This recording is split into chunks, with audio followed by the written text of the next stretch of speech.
Welcome back, everybody, to the Nosebleed Sports Podcast. I am Chris Witt, and with me, as always, is Mr. Adam Schmidt. Adam, how are you today, sir? I'm really good. How are you? Oh, bud, I'm doing great. We have teased this podcast for a couple weeks. I was on vacation. I've got to get my microphone right because I'm not in my normal spot, but I feel okay right now. I got a little hunchback turn around, which is going to show my man boobs off. But we've got a special guest in the house today, in Rum Dum Studios. This you may remember this man from 106 in Park. He opened for Mystical at one point in his life. He won the Wyoming, Casper, Wyoming BET battle. Okay. In order to get onto 106 in Park, Mr. Cody Rack. Thank you. Thank you. Wow. You guys, I can't tell you what an honor it is to actually be here today. And thank you both for having me. Our pleasure. Absolutely. Adam, I didn't tell you all the fun stuff that Cody had in his earlier life with his rap career. Now you get to know. What do you think? Yeah. So we're going to start today. We've got Cody in the house today because we've teased for a couple weeks about our Alien podcast. Cody found out about the Alien podcast and texted me immediately. Word was getting out. Word's getting out. Alien episode. One of our millions. What did I say? I mean, podcast. We're not doing a podcast about aliens. Sorry. This is an episode of the Nosebleeds podcast about aliens. I appreciate that. So Cody wanted to get on. Cody is he's from Casper, Wyoming, out in the middle of nowhere, which is where most of these crazy people see these things. So I'm really excited. There's been a lot of talk. The federal government has come out and acknowledged the existence of UAPs, otherwise known as UFOs from back in the day, but they just decide to change the names of things whenever they feel like it. I guess it's less scary if they call them unidentified aerial phenomenon. It's just 3 other letters instead. Yeah, not 2. You still got it's still unidentified or whatever. All right, so we're gonna get into that, but to start, as always, we're gonna start with Reese's, and we're gonna do our Mount Rushmore of donuts. That's right. Adam, what we got today, bub?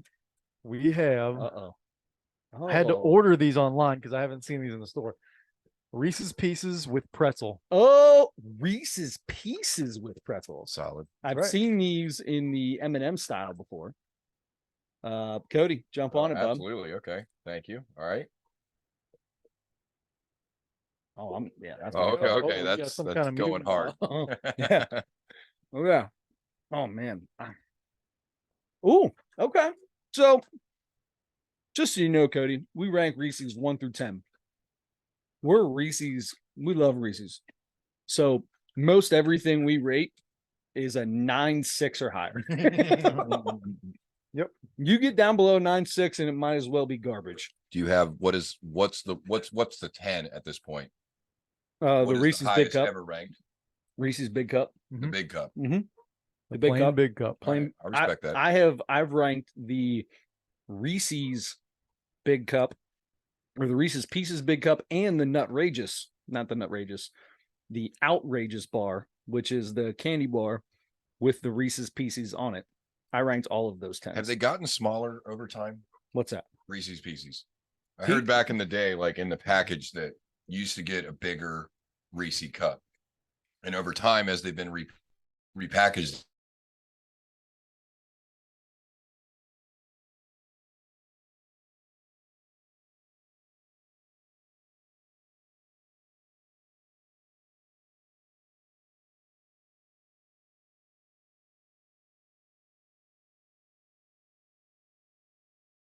Reese's there are. We have been doing a Reese's segment at the beginning. Okay, I was had a surprised. different Reese's for over 100 episodes. Yeah. Mm-hmm. Wow. Yeah, that many Reese's. I would have guessed maybe 20. Oh, way more than that. Okay. Way more than that. I'm gonna go ahead and start. Yeah. And go with like a 9.7, 9.6, 9.7. I just wrote down 9.6 for myself. Cody. I'm gonna go with like a 9.8. I feel like I have a beer. It's got the pretzel with it. Oh, a little beer nut kind of, and a little salty. Yeah, with the chocolate, and it works. It works for me. Yeah, Very nice. I like it. That sounds 9.8. good. All right, so that brings us to our next topic, which is the Mount Rushmore of donuts. Cody, how much of a donut connoisseur are you? Not very much. No? This was yeah, my donut experience is fairly limited. I've been to probably less than 15 bakeries. Wow. Wow. There was a 6-month period of my life where I traveled with another guy before I took over his job. And everywhere we went, every city that we were in, he knew 3 bakeries. We would stop at a bakery twice a day. Wow. Yeah. My kind of guy. Oh yeah. Twice a day. And I'm going to tell you the best one out there, the regular glazed donut at Miller's Bakery out in Millersburg, Ohio. It's actually probably Charm, Ohio. Gas lights. I'm talking Amish bakery. Everything's gas lit in there. Dude. Holy cow. Glazed donut is not in my Mount Rushmore. But to give you a little hint, Miller's Bakery's glazed donut is 100% on my Mount Rushmore. What was better about that than any other glazed It was, first off, it was big, but it wasn't heavy. It was so light and airy, and yet the glaze was just delicious. Interesting. That sounds amazing. It was. It was so good. I've never heard of Millersburg or whatever you said. It's Amish country, bro. It's northeast of Columbus. Never heard of it. It's almost an hour northeast of Columbus. So since I already went, I'll go ahead and keep going to kind of give you an idea how we do this bad boy, right? So I'm going to go with that. My probably number one on my Mount Rushmore is going to be any sort of glaze donut with chocolate icing. Krispy Kreme makes one. I don't care if they're hot or been sitting somewhere for 7 days. Oof, I'm eating that thing. Sinful. And then I used to have I had a girlfriend back in high school that worked at the bakery in Delhi. And my mom would go into the bakery. She would take a dozen glazed donuts to the back and put fresh chocolate icing on them. Wow. Yes. I need to hook up at a bakery. That's probably what that might be the reason that we dated. I almost did. I met a girl that was great story. No. This has been on the podcast before. This is out there. Maybe not, but I'm gonna say yes just so you do it. Man, such a great story. So go ahead. I mean, I my favorite bakery is Buskin Bakery, and we don't have one around us anymore. But I used to go in there all the time, and there was this girl that was gorgeous that worked in there. And I never like approach anybody. I never ask him. So I did the only way I could think of, and I saw her. I was there so often that I saw her like get in and out of her car sometimes. So I left her a note on her car, like a teenage boy, and I was probably 28. Slightly stalkerish. Okay. Yeah. And so slightly. Yeah. So I just go. met. I left her. So I went in there one day, and I saw her in there, and I don't know. I mean, she was probably like, this disgusting guy orders 3 donuts by himself all the time. But that's it. Left her a note, and she texted me, and I was like, I couldn't believe it. Really? Could not believe it. Way out of my league. And so we text back and forth, and we went on a date, and then she was like, yeah, I like you. I'll go out again. And 3 times we set up a date, and the like on a Monday for like a Friday or Saturday, didn't hear from her for the rest of the week. And then Friday afternoon, I'm like, hey, where are we meeting? Or are you still good? Didn't hear anything. Date came and went, didn't hear anything. She did that to me like 3 times. And then like 3 days later, I'll be like, are you alive or something? And she'll be like, oh, well, I just got nervous. I mean, she was just, I don't know what her problem is. Adam could never go back to the bakery again. But she would. I went back. Oh yeah, come on, it was Buskin Bakery. When you knew, if you didn't see her car there, then you yeah, I was probably a lot more nervous going in. But anyway, Buskin's my favorite, and I miss it so much on the west side. Well, did you have it's one of my favorite stories. You haven't done your 4, have you? No. What did I do? How many did I do? 2. Got 2. So then there is the bakery out in I want to say it's not Wilmington. Maybe it is Wilmington. I can't remember. Then they opened one up downtown. It's not as good, but they've got they have a maple bacon. Is it donut. Holtman's? Holtman's. That's it. They have a maple. You got to go to the original one. Go out 32 like you're going to Mount Orb. And is it Wilmington? It's not Wilmington. Wilmington's north on 71. Whatever it is, it's just before you get out to Mount Orb. You'll see it with Williamsburg. I think it's Williamsburg. Make a right off 32, not far down. That's the original Holtman. That, my friend, that's the best place to go. Really? They've got Fruit Loops on top and stuff. They've got all kinds of them. But the original bakery is the place. That's way better than the one downtown. Way better than the one downtown. Okay. And then, after that, it's so I think all the other donuts are the same to me because my favorite place is no longer around, Regina Bakery, and I could eat a twist, either a cinnamon twist or a chocolate twist any day of the week. So I'm going to go with the chocolate iced twist from Regina Bakery. Regina Bakery is down the street. Sorry, not Regina Bakery. I apologize. St. Lawrence Bakery. St. Lawrence Bakery. That's yes, right. The tiny donuts. I would stop at St. Lawrence Bakery like 2 to 3 times a week and take those donuts out to my customers in Dayton, Columbus, West Virginia, everywhere, and then they closed. But that was my I would tell people all the time, it's Grace. They're small, they're little, but don't let them surprise you. They're delicious. Best bakery out there. Okay. No longer. All right, Cody. Now that you kind of get the get the gist of it, it's a lot to follow. Yeah. So my donut experience isn't really big, as I said, but still, I've got a couple kind of franchisers here, and just really stuff that I've had and experienced myself. So for me, I'd have to have.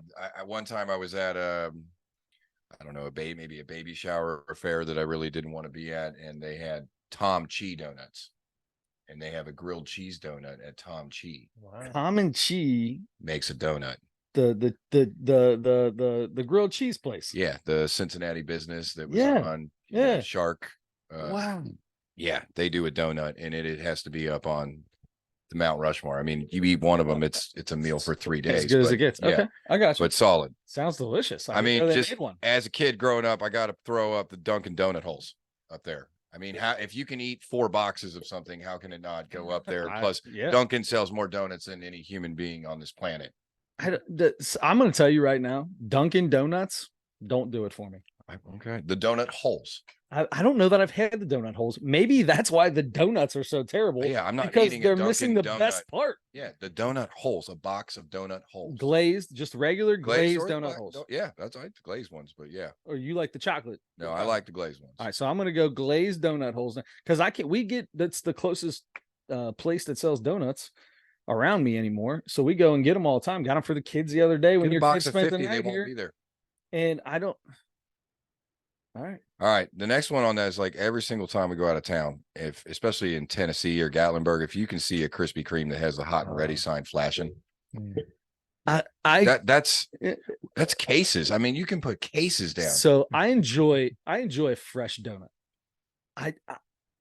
I've had better glazed donuts than a hot sign. You mentioned earlier that it didn't matter if it was a cold Krispy Kreme or something. My ears started hurting. Yeah, I won't eat it unless it's hot and ready. Glazed, when it goes down like butter down your throat. I agree, but if it's glazed with chocolate icing on it, if you had the world, I'll eat it anytime. You freeze it. Donut competition of the world, it would be Krispy Kreme. How many chucking them down? How many water like this? How many fresh hot Krispy Kremes could you eat in 2 minutes? 2 minutes? Oh, easily like 20. I think I could in 2 minutes, 12 to 15. 20s. Tell me about that with any other donut. It's 120. Oh, it's because they're warm and you're right. They just go down easy. All right, I'll tell you what you get. A little different. I'm going to tell you right now. Kind of I can bring you. 100%. No, I agree with you. My wife would put them on for sure. All right, continue. All right. So the other one for me, and this is just because I fill my belly up at this restaurant, and I've only been there a few times, but Soto has a ricotta. I'm probably not pronouncing it right. We don't pronounce anything right here. But a ricotta donut at Soto. You know So what it's I a mean? cheese. So you're big on these cheese donuts. That's the second cheesy donut that you've talked about. I don't know that it was a cheese donut or not. You're just Isn't ricotta? Isn't that I a mean, one's cheese? Tom cheese, so I guess Isn't that's just ricotta? pretty cheesy. I But, thought you said it was a grilled no, cheese it says donut. no, yeah, the grilled cheese donut, Tom cheese. The ricotta is not. Like ricotta cheese? No, Oh, okay. All right. like when I that's told what Amy thought it of. was a ricotta donut, she's like, ricotta, what? I was like, no, it's Yeah, like what you use in lasagna. yeah, no, it's not a cheese donut. It's I mean, you can put down a whole meal and then eat a bunch of these. I can eat a bunch of donuts with after any meal, so I This is totally true. agree. There's no such thing as a bad donut. This is some cold ass Krispy Kreme on the I mean, counter. ice cold, 6 days That's old, stale. But if it's glazed with chocolate on top, Daddy's That's eating why it. your face will fall off, man. Yeah, Yeah. well, you did. If you watch the podcast from a Cold couple, ass Krispy Kremes. watch the podcast from a couple Don't weeks be ago, you can surprised if see your the- jaw falls off one day. You can see my. It was even worse 2 weeks ago when we did the podcast, and I got up close to the. You saw that along with the other 15 million people that viewed it. So we appreciate everybody. Thank you guys very much. Yes, he's doing all right. Adam, All right. I love a fried Danish. You guys ever had a fried Danish? That sounds amazing. Oh my god. It's and once again, can't you get some like cheese with a fried Danish? you can, and that's number 2 for me. The It's cream a cheese? It's like a cheese pocket or Yeah, cheese, yeah. whatever kettle cheese thing or whatever. You. Those 2 for sure. It's a different kind of cheese though, like Yeah. you know. It's almost like like a what do you call this? Like a cheesecake. Yes. Like a It's a similar soft, Yeah. but sugary Right. cheese. I'm also putting your glazed with chocolate icing. Let's go. And actually It's because they're family. I'm taking that off. I'm taking it off because I need what? I need chocolate icing for sure, but I would rather have the chocolate icing with a filling, with a cream filling. Definitely never jelly, by the way. No. Never ever jelly. No, either custard or cream. Prefer cream. Custard or cream or Boston cream. Yeah. Boston cream. I love okay. Boston cream, That's but a I good one. prefer a cream. If I'm gonna have a, by the way, did you know that Krispy Kreme makes a cream-filled glaze with chocolate icing on it? All right. Yeah, Let's see, it's what am I doing? actually I might have to reset and put Hot that ready. and put that on the top. Hot That ready. That might have to go mean, back on the top. They sell Krispy Kremes at Kroger. I'm gonna find that there if I can. Do they? Yeah. Our Kroger makes their own. Boxed. I got the only way Yeah, I can get the only way I leftovers. can get Krispy Kreme is if I get to UDF at like 4 o'clock in the morning when they get there. all you gotta Where do. is there a Krispy Kreme around here? I think there's one on like Beachmont Avenue or something. So not around here. You know, but- one would Stupid kill the Eastsiders. West Side, Yeah. like a hot and ready Krispy Kreme. Here's the deal. We West got a lot of fat West, people over here. West The West Siders, Side's the type of place that can handle a hot and ready West Krispy Kreme. Siders, West Siders are tough, Put man. it right next to the You Waffle open House. up- Let's go. You open up a restaurant or anything like that on the West Side, and it'll do well for a short period of time. But people on the Yeah. West Side, there's more cooking on the West Side than there is eating out. People on the West Side, that's old money. East Side's new money. They go out and do stuff. They use their money. They don't know how to have money. West Side, that's old money. Like there's people on the West, there's more money on the West Side than the East Side. You just wouldn't know it. So you don't think that's a wing place going in on Harrison Avenue? You don't think they're going to make it down there next to the Kroger? Oh, it's gonna be a BW3. BW3s? No, BW3s won't make it. You don't think it'll make it down It'll, there? it'll be fine. The for a little while. BW3 shouldn't have made it as long as it did in Western Hills. I don't know how it did. I don't know how They'll it's be still putting a Panda not. They're Express closing. in next to the Meyer too. They got one of those. You know, coming. Chinese is a little different. Chinese somehow makes it anywhere. I don't know. I just wish we didn't get that.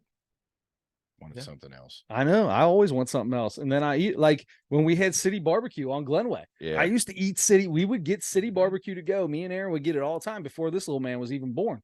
I think they closed it before Parker was even born.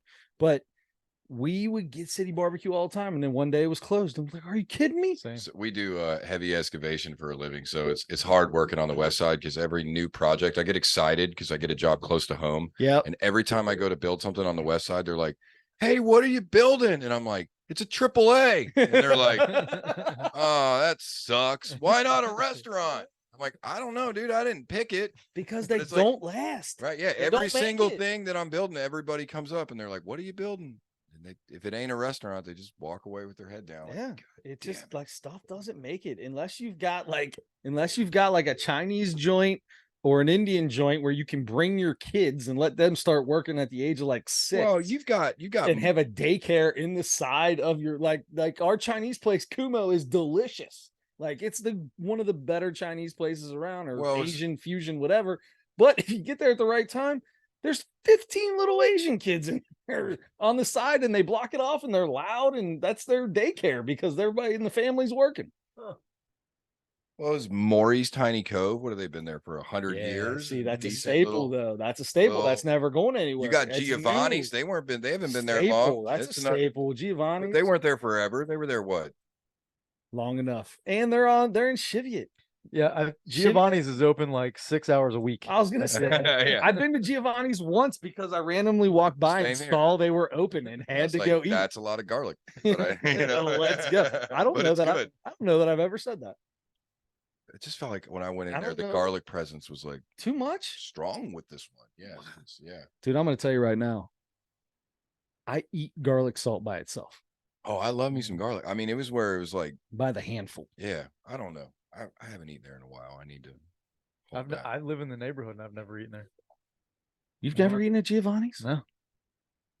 Well, you can only go there for 3 hours every 2 days. That's what we get though. If we're not willing to go out and eat at the restaurants, then we can't sit around and complain that we don't have new ones. You know, because I'm the same way. That's true. I don't complain. I know exactly why we don't have them. I don't complain. Still drive 30 minutes to go meet people to go eat somewhere when we do that twice a year. Yeah. Does Giovanni's have donuts? No, that's why I haven't been there. Or ice cream. Or ice cream. They might have some Italian ice. They don't have any of the 3 food groups. They don't have donuts, ice cream, or cookies. Then you're not going. I'm not going. Or Skyline, obviously. Or Skyline, the 4 food groups. Fourth food group.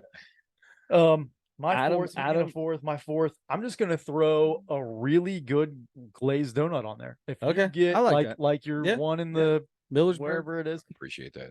Yep. I can if you get a good one, now once in a while you can find one that tastes like old milk or something like that, and that stinks. Wow, I don't know if that's ever happened to me, but I just feel like a couple of times, and sometimes those restaurants will try to do some sort of a donut thing, and they do too much with it. They add fruit or some kind of vegetable to it or something like that, and I'm like, get away from me.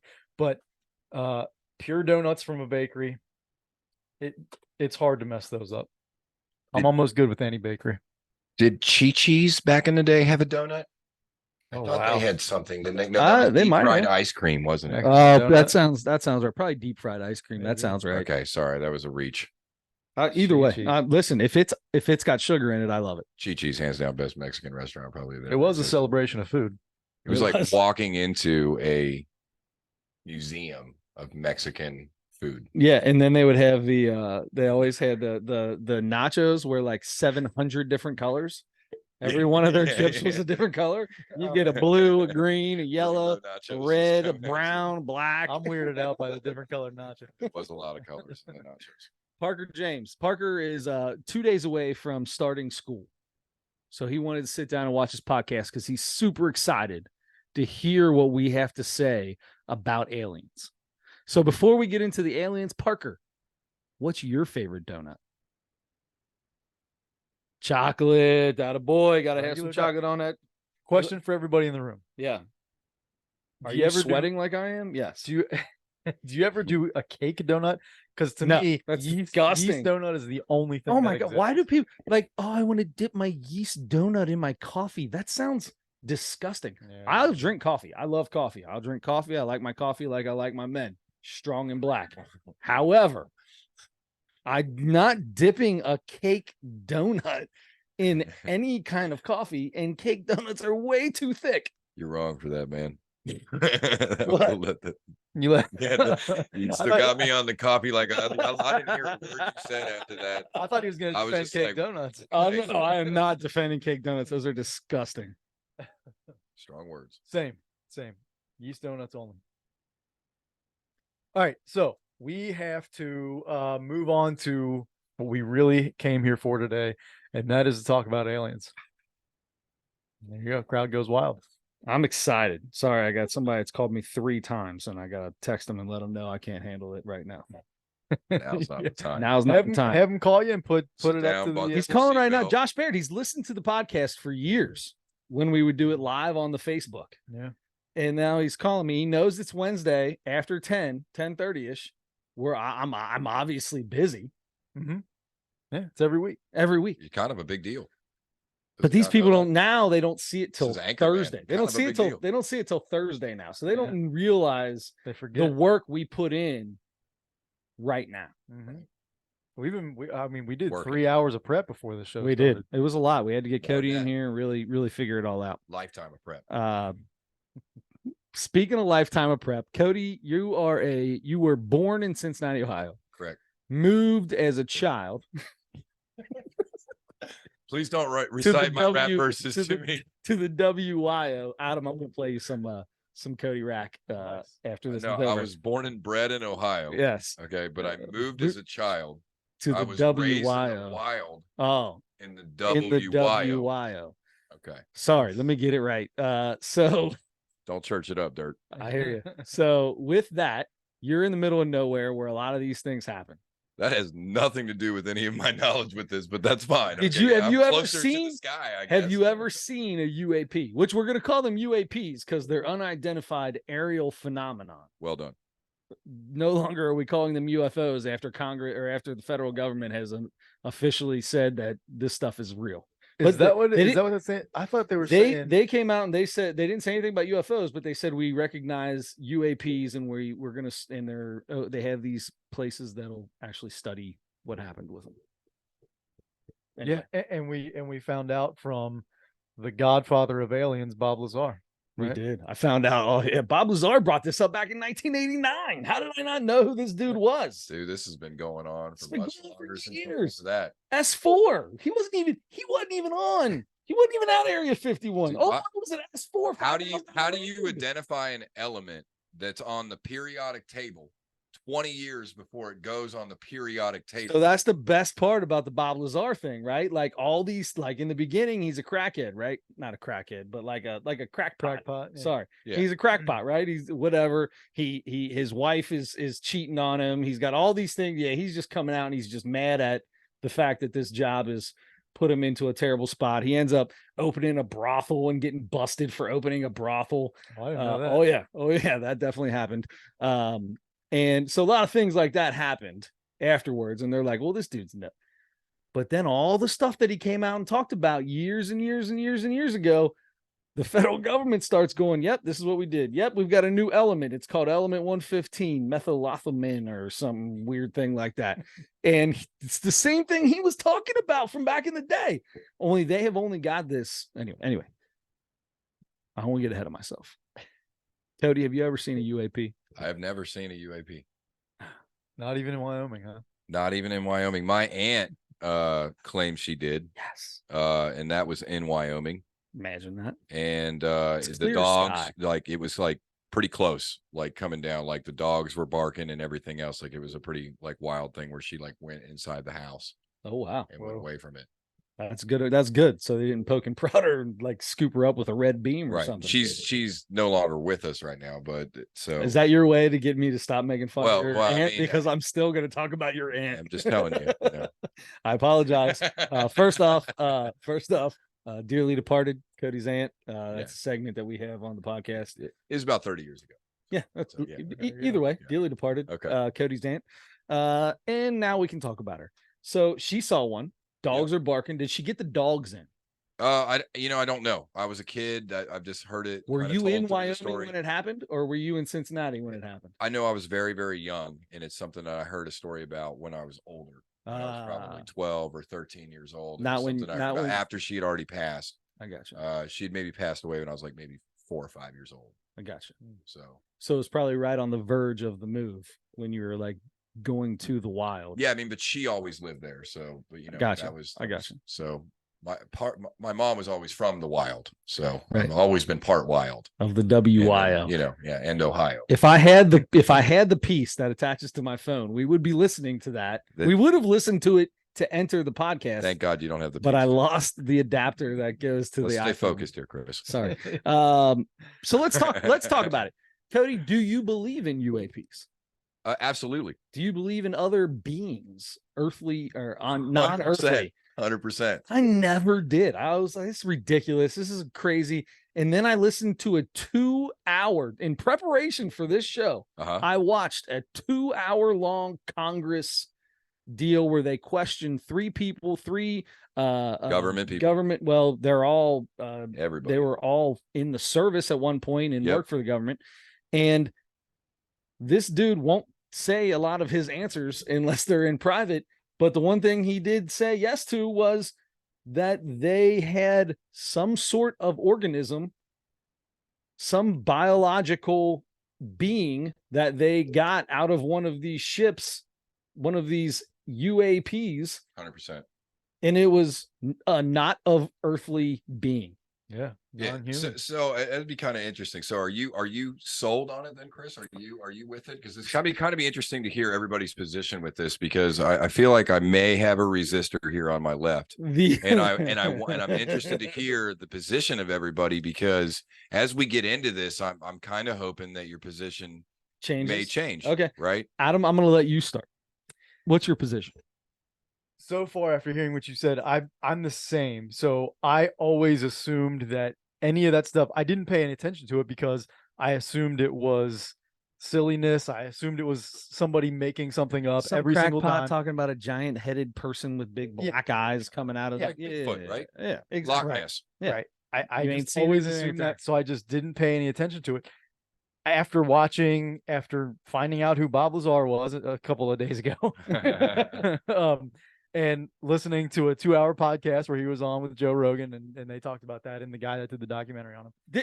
Sorry, my head goes, man, I got ADHD or something. It's a lot. There's a lot more than just this too. Yeah, I know. Watching Bob Lazar talk for 2 hours, I'm like, okay, that guy seems credible. Right. He was a scientist and he worked in all that. Is he there's no record of him going to school anywhere. The coolest part about Bob Lazar for me, the coolest part that gives him the credibility for me is the fact that he doesn't give a shit about the UFOs. He just wants to know, like, I wish I could play with that technology. Yes. Yeah. Yes. That's what bugs him. He's a nerd. Yes. Right? Like, and you can see that. We can all read that. Like, yes. There's no question. Like, this guy isn't gaming you. Like, and any money that he ever made off that documentary or anything, that he's never made a dime off of any of this. Yep. The money that he did make, he gave away to kids' science programs, and those things. And like you said, he's like, I don't even care about UFOs. I want to figure out how this anti-gravity spaceship works. Yep. And he was reluctant to even go on he didn't want to do the podcast. Like, no, he had a migraine the whole time. Yes, they did. Yeah. Because he was like, it's caused me so much grief or whatever over the years. They got raided by the feds in the documentary. Literally, while they're making the documentary, he gets raided by the feds, thinking that because he stole the Element 115. He never flat out told you. As soon as they start having phone conversations and stuff like that, houses are getting raided. Yes. I mean, if there's no credibility when they say he never worked at what was the place? Los Alamos beforehand. But yet back in the 89, he walked George Knapp through there and was like, and they're like, hey, how's it going, Bob? They've got it. There's Larry and there's Bill. They've got a phone book from Los Alamos with him in it. Yeah. He's in the phone book. That was weird. It seemed like that would be something he would not be able to come back after he had already worked there and bring somebody in. Like that stuff is all so secretive. The fact that he had a rocket car and that's how he drove to work, and that's how he was originally. The dude was a nerd. They reached out to him because like this guy's like he was on the front page of the paper with his rocket car that he drove. So and then he's at the the one of these gatherings, and the guy comes off to the side. That's a big name guy, puts a name in for him. Yep. He's already got a little recognition. It all has credibility to it. And this guy is not lying. So like you said, that slowly turned me into it a little bit. Yeah. And then I watched the thing that just happened a couple weeks ago in Congress where they had the guys, the former military guys that witnessed stuff and know a ton of people that witness things and can say enough to say we have seen stuff, We know all these things exist, and we know that the government has either killed people or 100%. threatened to. Yeah. If anybody comes out with any information that they didn't want to get out, which is almost all of it. And so I think I'm convinced. I'm a lot more convinced now than I ever was that all that stuff. A lot of history repeats itself, and if you look back, like even back in the early shows of remember the show Get Smart? Absolutely. Okay, Yeah, they had the cone of silence. Yes. All right. You know that even back then, the CIA and the FBI would like come to them and be like, "How do you know about this?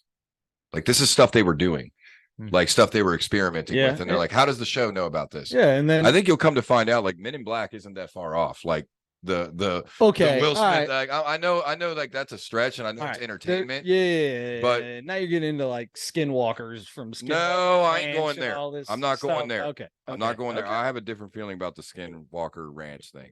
So I'm not going to say. I think you're more down the ghost road with that than you are. No. So did you ever watch it? I've seen. All right. So there is some stuff like that, but when this dude, it's an astrophysicist that gets in there, and he's like, I just want the science about how this is all going down. Yeah. And it all comes down to UFOs in the end. It all comes down to UAPs. That's what it all comes down to. The skinwalkers and all that stuff. That's portals and all this other stuff. It all comes down to this energy that they found in the sky that just has to do with some meteorite that landed millions of years ago in that spot. That's what, if you ask me. Well, but anyway, so if you guys are cool, you understand the Bob Lazar thing. You're like, okay, that makes sense. I mean, he's driving his friends out and telling them when the UFOs are going to be flying around and test driven and making home videos of it. So let me back you up. So are you still? Do you believe Roswell was real then?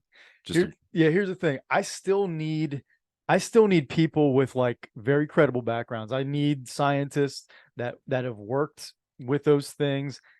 If it's somebody that lives on Anderson Ferry that comes out and says, I saw an alien landed in my backyard, I'm still not going to believe that, to be honest with you. But so like the Tic Tac videos. So that's the thing. That's credible, right? You got now 5 pilots sitting there. The government came out six eyes on it. Right. Okay. 6 sets of eyes on it. So you've got credible, pilots. You've got a video showing it, and these pilots are like, we've never seen anything like it. They go in front of Congress and talk about it. Like, here's the deal though. Here's my thing. I don't 100% think that there's necessarily aliens inside these piloting these things. I have no idea. Have you you watched that initial drop down or whatever that other thing you talked to me was? It almost seems like, I believe more like they've got these almost like AI drones that are inside them, that are inside these things, flying them. Well, then I would lead you to go back to the Pentagon video where they told you they've got bodies. I would lead you to tell you that there's an incident that happened in Virginia, Brazil, and it was in 1996, and it was there, Roswell. That's that's the one I'm talking about. That's not a person. Yeah. There's that's a lot not of a being. Yeah, there's a lot of people involved with that. So they've got you've got the 3 children that saw the being. Yep. Okay. You've got the guy that grabbed it up and died almost immediately from a minor infection that they have no idea what happened to him. Yep. Wow. You've got multiple people where the hospital was locked down. You've got the military that was never there before. You've got the guy refusing to be interviewed. If it's about the alien, I don't want to talk. Yeah. If it's about the ET kept saying the ET. I mean, you have a lot of people here that said they were with an alien. Okay. Mm-hmm. If I want to refer you to the South Africa, okay, where in the broad daylight at a school. But this is what I'm saying. That documentary there in Brazil or whatever, that's what I'm saying. Like that being, whatever that was, I believe that something came out of that wreckage, and that there was something there, and it had some kind of skin and all that stuff. But I don't think it was. In my head, the way I think this would all work, if it's got no reproductive organ, you have to make new things. It has to come from something. I think this is like an AI artificial skin. They put something in it and then they tell it to go fly and come back with stuff. And it's a different type of help me out here. It's a different type of I mean, when children are sensing that it's scared and it's curled up, I mean, and things like that. I mean, I'm going to say if it's some sort of technology, then why wouldn't it just self-destruct? I mean, if you're that advanced to come all the way here and you're just on a drone and, you know, shit blew up. Okay. Well, just hit the end it button. No, but who, Right. But you got something that's, they you got have something that's going through the streets, that's hiding in an alley, that's then running across the road, grabbed by a guy. The other one, the second one is grabbed by the fire department. They shoot a net over it and they grab it up. Okay, I mean, I fell asleep while I was watching it. Starting to remind me of Harry and the Hendersons. Kind of done. But it's Okay. So in South Africa, okay. So tell me this. Why do we not? We've seen videos now and have seen videos for years of lights in the sky and stuff like that. Unidentified aerial phenomenon. Right. We've seen videos of that. With all the technology we've had for the last 10 years, how do we not have a single video anywhere of an alien being? Yeah. Because the government won't let anybody see it, right? But if you get a recording before they get to the crash site. See, that's the thing for me too. Sorry, you're trying to say You're something. good. I keep interrupting. But like with exactly what you just said, with all the technology we have for making things on video, it's going to be really hard to believe any video nowadays for me, because I'm skeptical to begin with. But yeah, with AI, they can make Donald Trump look like he's saying Adam Schmidt is my girlfriend. Right. Yeah. And that was only like 2 months, but it and it was like 3 years ago, but I know, and he made you feel something. He made you feel good. It's almost like, how much evidence do you need to see? I mean, there is countless videos and pictures from credible people, and you have the Battle of Los Angeles with 12, like 4 people died because they fired like 3,600 military rounds at it at the sky. You have them where they came over the White House in I think like the 50s. Okay, there was a battle over the White House.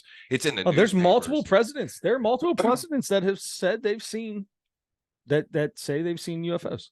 Absolutely. From back in the 40s and 50s and all that. And it goes further back than that. I mean, at Roswell, you want to know the interesting part about Roswell? You know what was created the day after Roswell? What's that? The Air Force. Oh. Okay. The day after. What year was that? It's I don't know, like 1940, whatever the hell. I'm not exactly sure, but I know that the Air Force was created the next day. The Air Force was in charge of all of this stuff. Okay. That's when technology boomed. So okay, there's technology that was grabbed from there. Absolutely. Okay. That it eventually trickled out when it could into our society. Yeah. But there's stuff that's way ahead. Yeah, I mean, they've got this this element that can bend gravity and move gravity, like that, create gravity. So if this is all the case, right? So so they did that. That is got to be why they now have the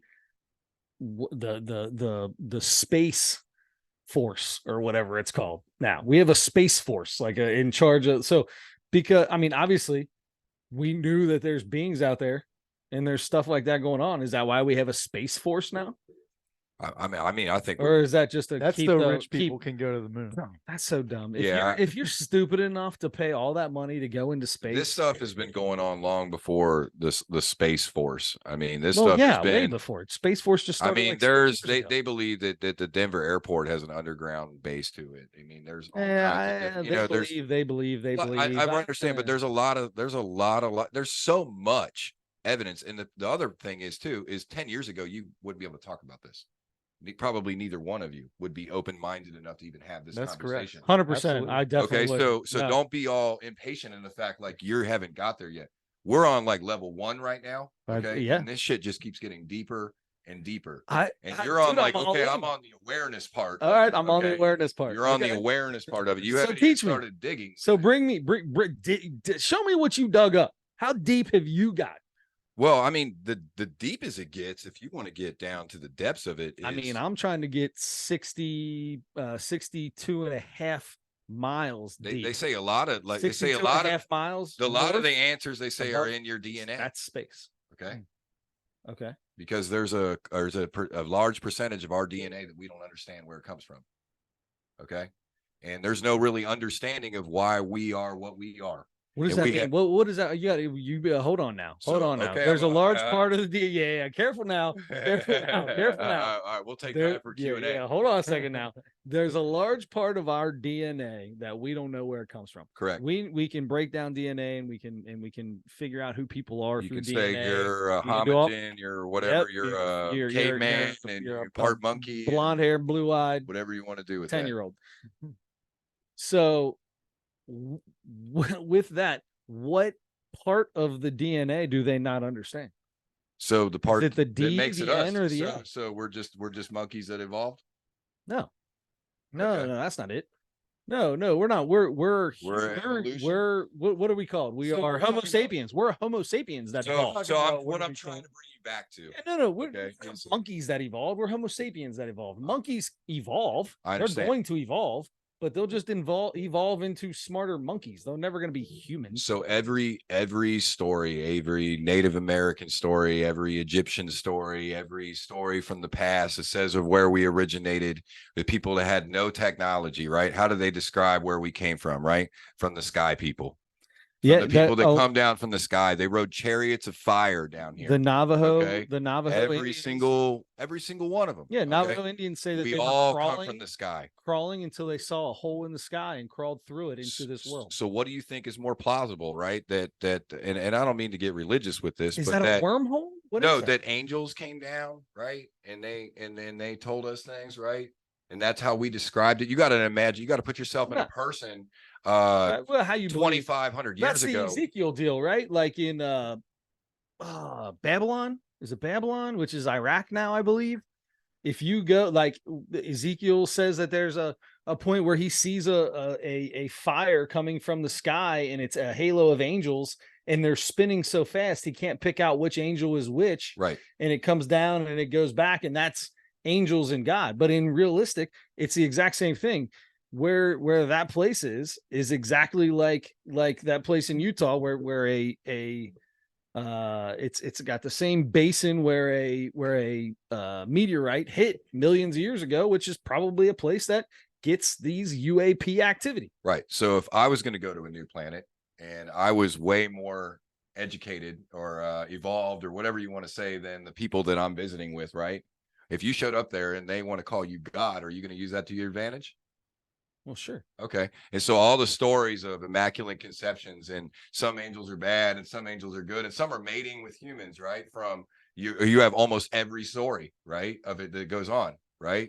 So where's the part of that your DNA that comes from, right? So in my opinion, we're a bit of a hybrid. Yeah, but if you look at anybody that's ever leads you back to like the Nazca lines. But if you look at anything that's the reproducing, I don't know about all that, because if you any story that of anybody that's ever says they've seen an alien, all say there are no reproductive organs. Okay. You're just the fact that you can't see a penis hanging don't mean that you can't understand it. Okay, like seriously, like so we got to get past the facts first. We got to convince Chris how they reproduce before we can take this any further. Look, I need a lot of the fact that there is a way of the reproduction. I just started halfway believing it because like 2 days ago they've right? let people. We started talking about this a couple weeks ago because of the Congress deal and all that stuff, right? And because of all that, yeah, I'm coming around a little bit, but I need to know, man. Look, I know. I'm gonna tell you right now, the whole thing where space is enormous, right? Like that's ridiculous. It's infinite, isn't it? Yeah. I mean, they say it is. I guess it is. I don't know. They don't know if it's infinite. They're just saying that it's infinite because they got no idea. And by they, I mean whoever studies it. You don't even have to take the theoretical approach from the religious side. Okay, you can go to Christopher Columbus, who had recorded on his voyage of lights coming out of the water in and out. Okay, you can go to paintings from the 1300s that have UFOs in the paintings. Yeah, Christopher Columbus also talks about mermaids. There's a newspaper. We're gonna find out. We're gonna find out mermaids in are real. England. Okay, and I want to say it's in like 1300 or something. Okay, and it's got pictures and a full newspaper description of it was not in 1300. I can promise you it wasn't in 1300. So let me look it up. The press. What's that called? The printing press. The printing press didn't come out until the 1700s or something. Was it? I don't know. I forget. I just learned about it in school. I should know that. Oh, like literally, and you're taking a history class right now? Yeah. Nice. I mean, we were here. It was before we were a country, right? Or no, it was afterwards. After. After. No, before. Before we were a Before. country. I could Right, be off yeah. a couple hundred And years. that was 1776. It's really, really old. So it was before that. 1700s, 1300s, it's all the same. By the way, I'm impressed with your Bible knowledge, Chris. I didn't know you had all that Are you repertoire. Whoa, hold up. Let me tell you something real quick. When it like I win a lot of things. I love Bible stories. I love them because of old Joe Vanoli. Old Jelly Vanoli. Old Joe Vanoli. I took a class called Church History with Joe Vanoli, and Joe Vanoli basically said every story in the Bible you got to take with a grain of salt and figure out what it really means. None of them are really what they say. And we played the telephone game, and it always comes out Joe Vanoli like squirrels or something. Yeah. And so yes, and I love that because like the camel, you can make it to heaven when the camel fits through the eye of the needle. Well, do you know what the eye of the needle is?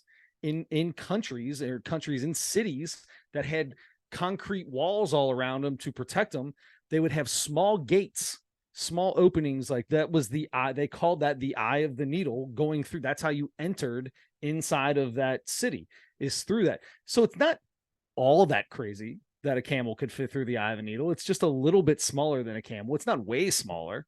It's not like fitting through the eye of a flipping needle That's the second story I don't ever remember hearing about. I love this I had the stuff. exact same education you did too. I'm intrigued by all that stuff. I love all that stuff. So I was off about 250 years, but it was 1561 celestial phenomenon over Nuremberg. So this is recorded in their newspaper, of a battle in the sky. Okay. So, crafts shooting at each other in 1561 in the sky.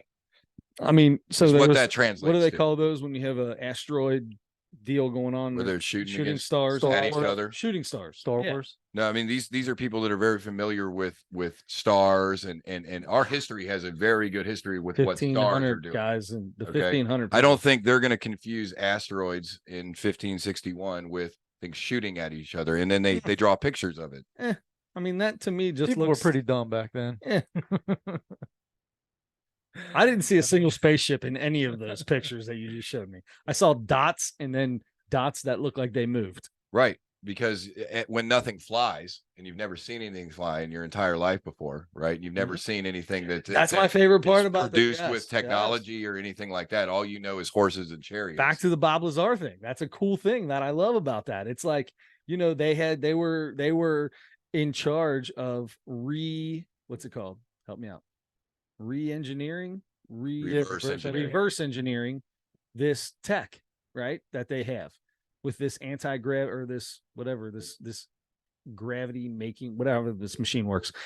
And he's like, it's like if you were to take a reactor and take it back to the 1300s and put it in front of somebody, or a motorcycle and put it in front of somebody. Eventually somebody's going to kind of figure out how to turn the key, and make it go, but they've never seen anything like that before. It's alien technology to them. Is that UFOs in the sky for you? Paintings? That looks like Jesus and Mary. No, those are people in UFOs. That's how they would describe it 2,500 years ago or 2,000 years ago, right? If you were going to paint something like that. Yeah. I mean, yeah. I mean, I don't know. Yeah, I guess. But they can't. Maybe that one. Why is that one in the back sky behind it? It looks like it's floating on the water. That's the water. Oh no, the water's down there. Right there. Okay. I don't know. We should show. You want to show the people, and what are these called? Can these people look them up? Yeah, I mean, just Renaissance look up UFOs and old Renaissance artists clips with I don't know. That just looks like a like. But what I'm telling you, when there's 5,000. No, but you know what that looks like right there? What's that? That looks like Captain Hook's flying ship. That's probably what it was, I would say. I think that might be going to Never Never. Like he doesn't have his glasses on. He can't see. Because because 40 is the magic number. It sure is. I'm not telling the story again. You heard that on the podcast the other week, I'm sure, right? See, but like that's just like pictures, anything now. Renaissance pictures. I feel like you can add anything to anything. And I'm always, it's going to be hard not to be skeptical about all that stuff. You know, like if there's a government like if there's a military technology on a military jet or something like that, and it captures one of those, whatever it is, a UAP, and they decide they're going to let us see that, then maybe. But even then, the military and the government can also do anything they want with technology. You know, it's going to be so hard for me to believe that. But people's real encounters that you can tell are credible people, like we've seen in the videos I watched the last week, that's what does it for me. It doesn't seem like anybody cares. It seems like the ones that have cared already believed it, and the ones that never have are just like, oh, okay. I've heard a bunch of people say that, like the government just came out and admitted that they have alien bodies, and craft, and like some people were like, oh wow, how about that? And then everybody went on with their day. What do you want for donuts? Well, look here. I think there's a bakery. There's a big group of, listen, we are in a time in this world, especially in this country, where it is all about me, what I'm doing, how I'm doing it, what I'm doing. It's what it's all about. That's why you have social media. You post everything you do on it, take 1,000 pictures. So those things like that, it's like, oh my gosh, that's crazy. Oh, but I need to take a selfie. I forgot I didn't take a selfie this morning from this angle and this angle and this angle, and I didn't tell people what I ate this morning. That's why I think it's not that big of a deal, because the generations that have come up, right? Like the younger millennials and the Gen Zs that are you know, in their 20s and teens now, they don't care, and the old people still don't believe it. Well, I mean, what are you supposed to do with it? I don't know what you do with it. You know, I'm gonna tell you, okay, so it could change the. I mean, it literally, if they, I think that's the thing Bob Lazar was all about. He's like, this, if they let more people see this, it could change science, it could change physics, it could change everything, but they won't let anybody know. It could change the way you think about everything. Here's the other thing too, though. Like, I also understand why the government doesn't want to just leak that kind of stuff out. Like if they're trying to reverse engineer stuff or just learn about it. And that's the other thing. Like it seems Bob Lazar started coming out with this stuff in 1989. It's however many years later. It seems like there's still so much. They don't really know that much more. They probably do, and we just don't know. But if there's still things that they can't explain to this day, and it's been going on for maybe 100 years, more than that, several hundred years, thousands of years, and we still can't really explain a lot of it. Well, when are we going to get there? They've actually tried to. So some of the oldest texts that we have are what's called the ancient Sumerian text. Okay, and it's like, it is the oldest clay tablets that we have of writing in human existence, and there's less than there's a handful of people alive that can translate it, and some people have translated it one way and some people have translated it another way. But what they say is that we are actually, and they understood the solar system, they understood how many planets and stuff there were. They say that we are actually from that we're from descendants from the Anunnaki. Okay. And they are on a planet that's actually in our solar system called Nibiru. Okay. And this planet sounds like an African country. Yeah. It sounds like it's called Planet X. And if you Google it right now, okay, NASA's looking for it. And there's evidence of it. And they say that it is on not a normal orbit. Okay. It's on what's called an elliptical orbit. And it only enters into like our realm once every 25,000 years. Wow. And so and if you Google it right now, it's stuff that NASA is actively searching for right now. I sent you the little clip on it. It's called Planet X. And they say that is where, and there's been a collision in their text. They said that's how the asteroid belt was formed. It was actually from the moon of Nibiru. When it came in, it hit like Mars or something like that. And that's what the asteroid belt came from. I mean, the stuff that they talk about is when is this text from? When is this? like 6,000 years ago. It's the ancient Sumerians, and it is the oldest recorded text. So here's my question for you. You say that they knew of galaxies or the universe, and Yes. they knew the planets. How could they possibly know the planets when it's just it's billion stars up there? Well, it's kind of crazy to think that people understood, different civilizations understood the solar system when we still thought the Earth was flat, you know, years and years and years later. But they drew pictures of the sun, and the only difference is they called us the seventh planet is because they counted from the outside in, and they're counting Nibiru, planet X. But they draw the sizes, they draw them all the way out. And there's tons of these clay tablets, right? And they can be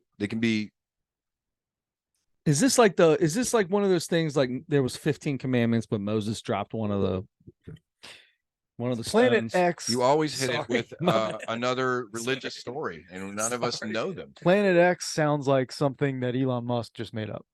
Yeah, He it does. just renamed one of the planets. Yeah. Well, how often do you really think that when you go into your back history that everything you were taught is even close to right?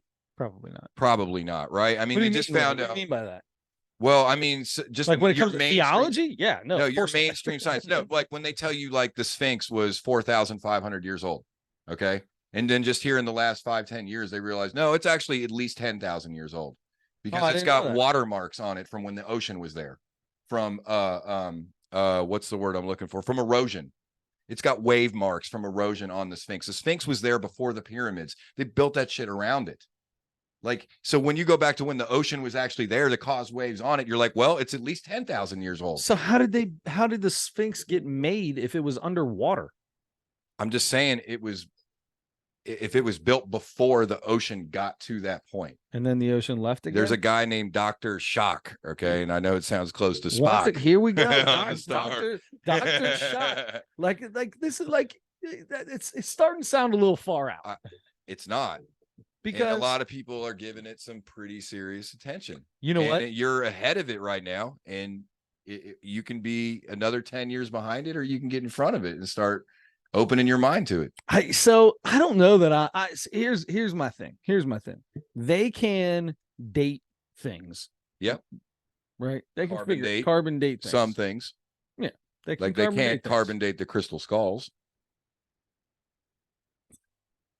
You talking about the Dan Aykroyd vodka? Talking about like Crystal Skull? From what it's just another legend myth. I'm not 100% on all this stuff Okay. I'm telling you. What's that little dog thing that chupacabra? Yeah.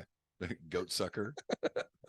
No, the Indiana Jones, okay? It's based off something, right? There's 12 or 13 crystal skulls, and they've been discovered. People believe that 12 of them have been found. Okay. Well, I didn't know anything about these crystal skulls. Let's get into the crystal skulls. I like it's alien based, like I figured as much because it's Indiana Jones. Yeah. Okay. So back in like 1923 or something, there was this person and her dad, and they found a crystal. Let's just skull. call him Indiana Jones. Okay, yeah, Indiana Jones found a crystal skull. Call him Indy for short. And apparently, there's been 12 of them that have been found, and they're in private collections. And they are a crystal quartz, and they're the same type of crystal quartz that we use now in our data communications. Okay, so a piece of crystal quartz can hold more information than your any thumb drive that you can buy at the store. Okay, sure. I mean, I'm going to. So the legend is that these 12 crystal or 13 crystal skulls, okay, are from the 12 different inhabitable places from intelligent life, and this is information from them, blah blah blah blah blah. It gets a little too Are they far for me different? there. Are the 12 skulls They're different? all different So there happens to be one skull from each place that has the information or knowledge from the place. What are the Like 12 like places? a computer storage system is what the kind of.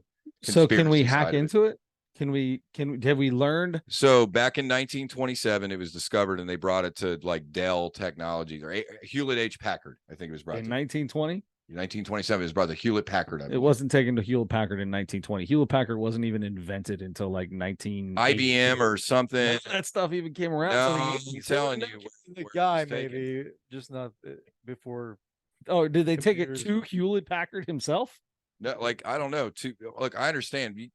Computers were around it. Like, how early do you think the earliest computer was made? Oh, it was I don't know, in the 30s or 40s or whatever. But that was just a number machine. That's all that was. Right. Well, whatever they brought it to. There was no technology They like brought it IBM or to Hewlett Packard. Some big or name. I can look it up if you want me to. Microsoft. They brought it. Yeah. Okay. They brought it to the Indiana Jones Microsoft of its day. How about that? All right. And they brought it there, and there was no tool marks on it. So you can't carbon date it. And the quartz that it's made of is the special kind of quartz that what we use today that holds information. I had no idea quartz held information. I'm learning all kinds of stuff. I'm with you on that 100%. Everybody take a quick picture. Right, This in the dude middle. doesn't believe me that we're Yeah. doing a Everybody podcast. stop talking in stop the what middle you're of the- doing, and we're gonna take a podcast picture right now. Yeah, no, it just goes on and on. It goes deeper when you get into the past, man. And when you hear the stories of like government places, like, so our nuclear bases, okay, Yeah. both us and Russia have the same exact story. A UFO came over our nuclear bases, okay, and turned on the launch codes. Actively turned on all of our military nuclear launch codes like they were about to go off. They did this not only to us, but they did it to Russia. And this UFO was documented over us for a long period of time. And they have multiple of these government people that are telling the story. Right. The guy that ran the codes, the guy that was in the thing. This is when Russia and the U.S. kind of came together. Stephen Greer is the guy that did like what's called the Blue Book Project. This is a guy like a doctor that has brought all of these government people, and I'm talking like 300 of them. And he had like a conference and they all gave different testimony. And this stuff happened like 10, 15 years ago.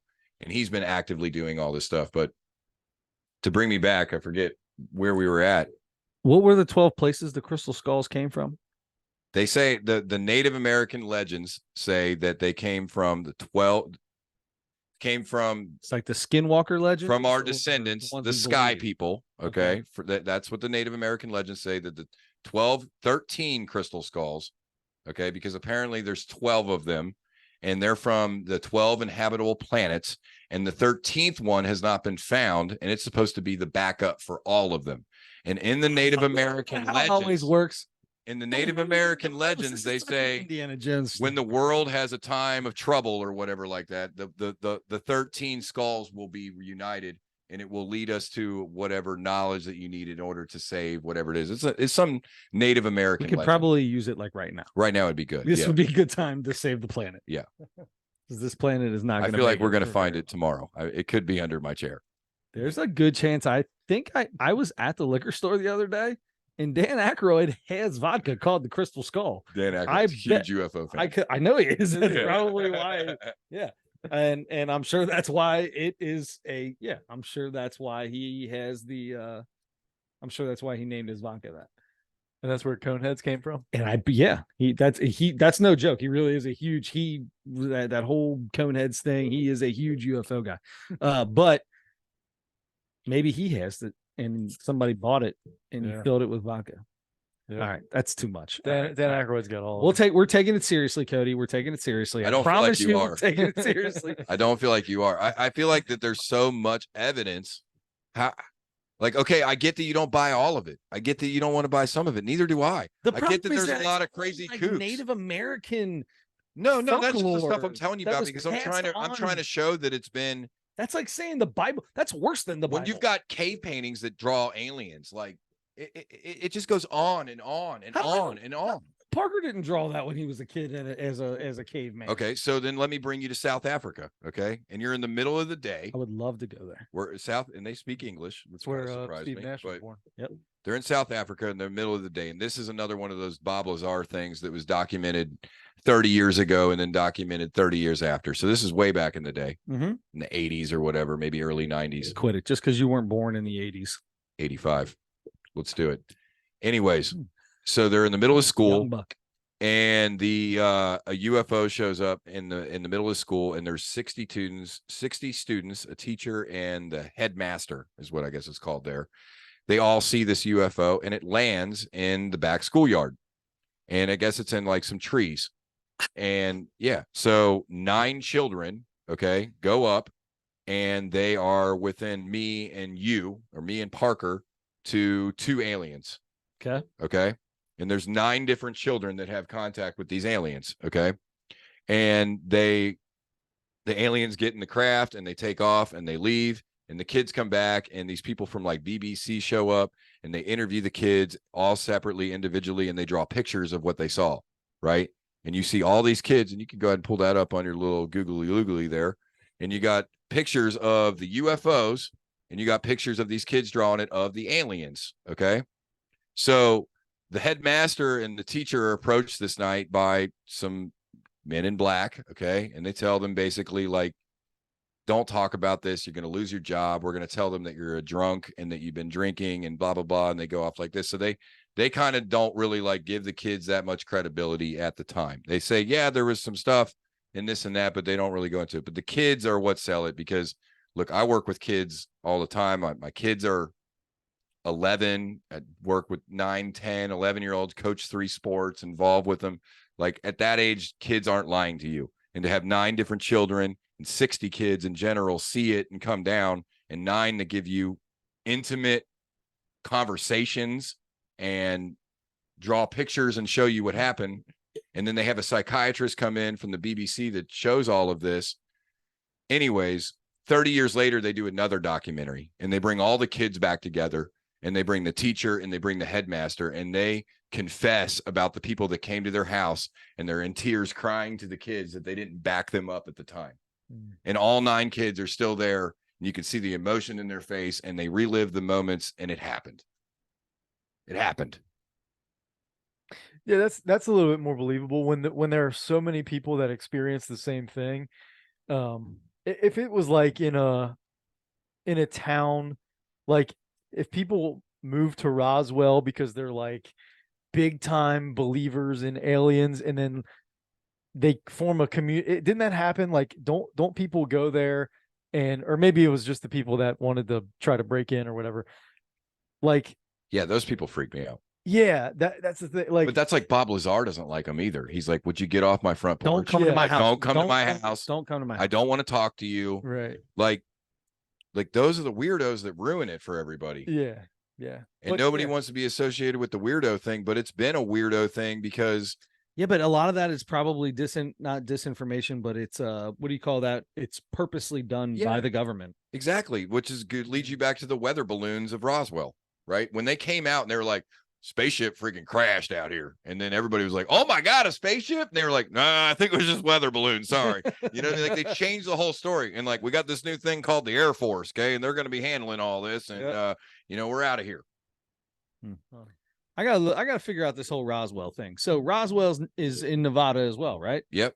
Is it close to Area 51?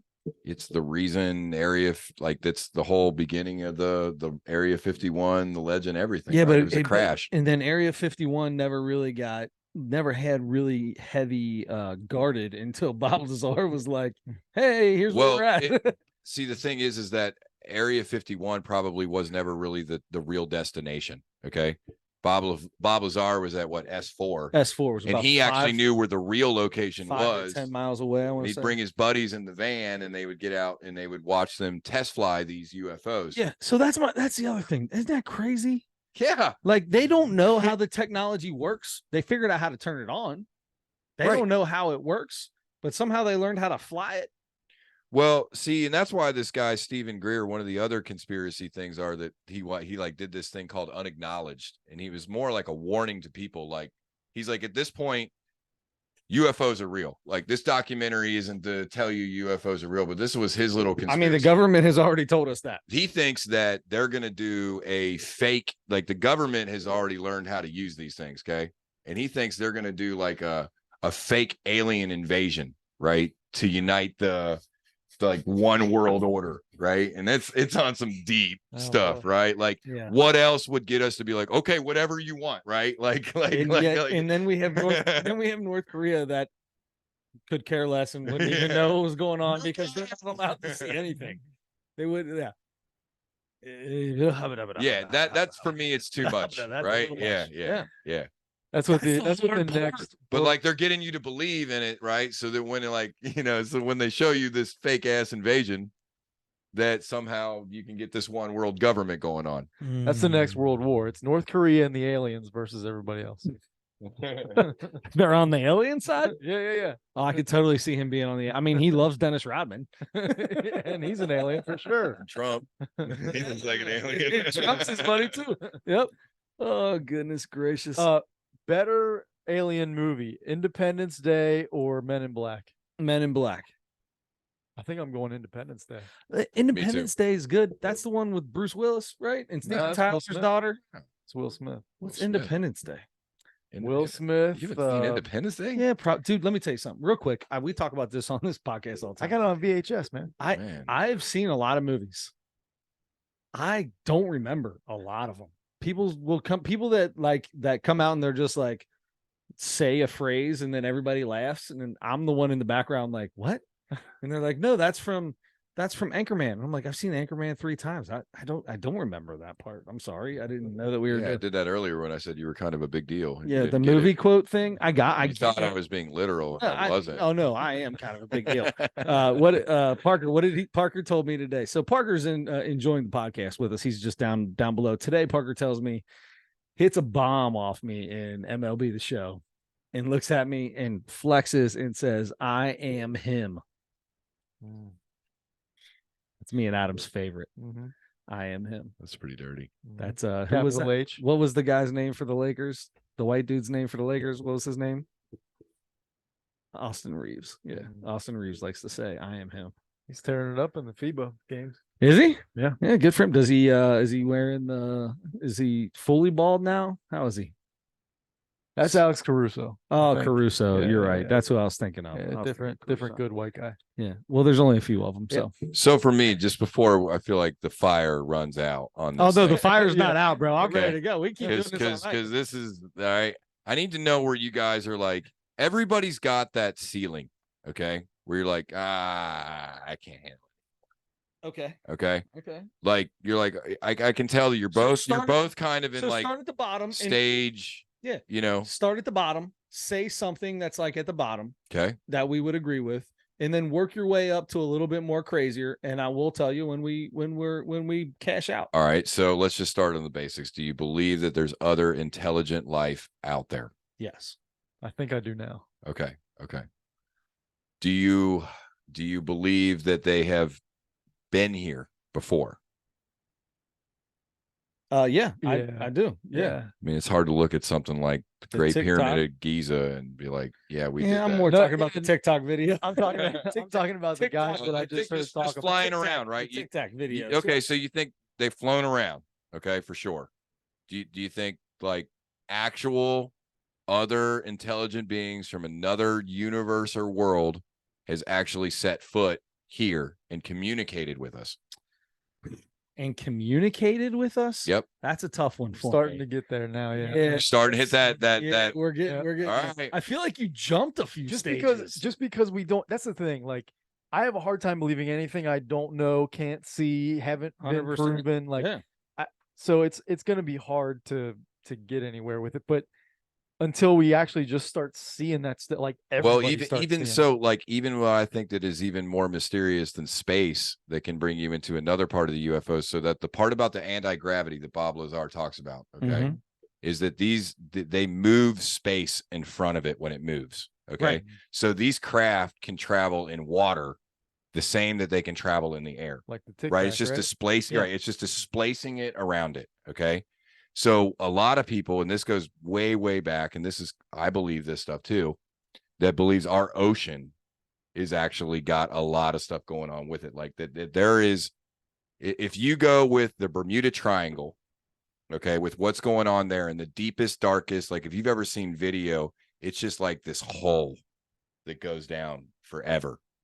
And if you go on the opposite side of the world, there's the Dragon's Triangle in China. And these holes are on the complete opposite ends So they're of each like other. poles. They're like two more poles. Like you got the North Pole. Well, you got the North Pole, you got the South Pole, you got the Bermuda Triangle, and you got the Dragon's Triangle. I'm not saying like there's a guy, like if you look at a like Joe, I don't mean to give other people points, but Joe Rogan podcast, he's got a guy that comes on from California, right? He'll tell you he sees UFOs. This guy works in the Navy base in California. He sees them every week. Like you want to come out next week and see him? I'll show them to you. Like they're coming in and out of the water. Like there's a naval video of it. Well, they talked about that Tic Tac. The guys that saw the Tic Tac, they believe that it was communicating with something in the water. Yes. Well, and they believe that a lot of people believe that there's like you can just keep going down. We haven't been to the bottom. We know more about the moon than we know about the bottom of our ocean. Sure. Right. Absolutely.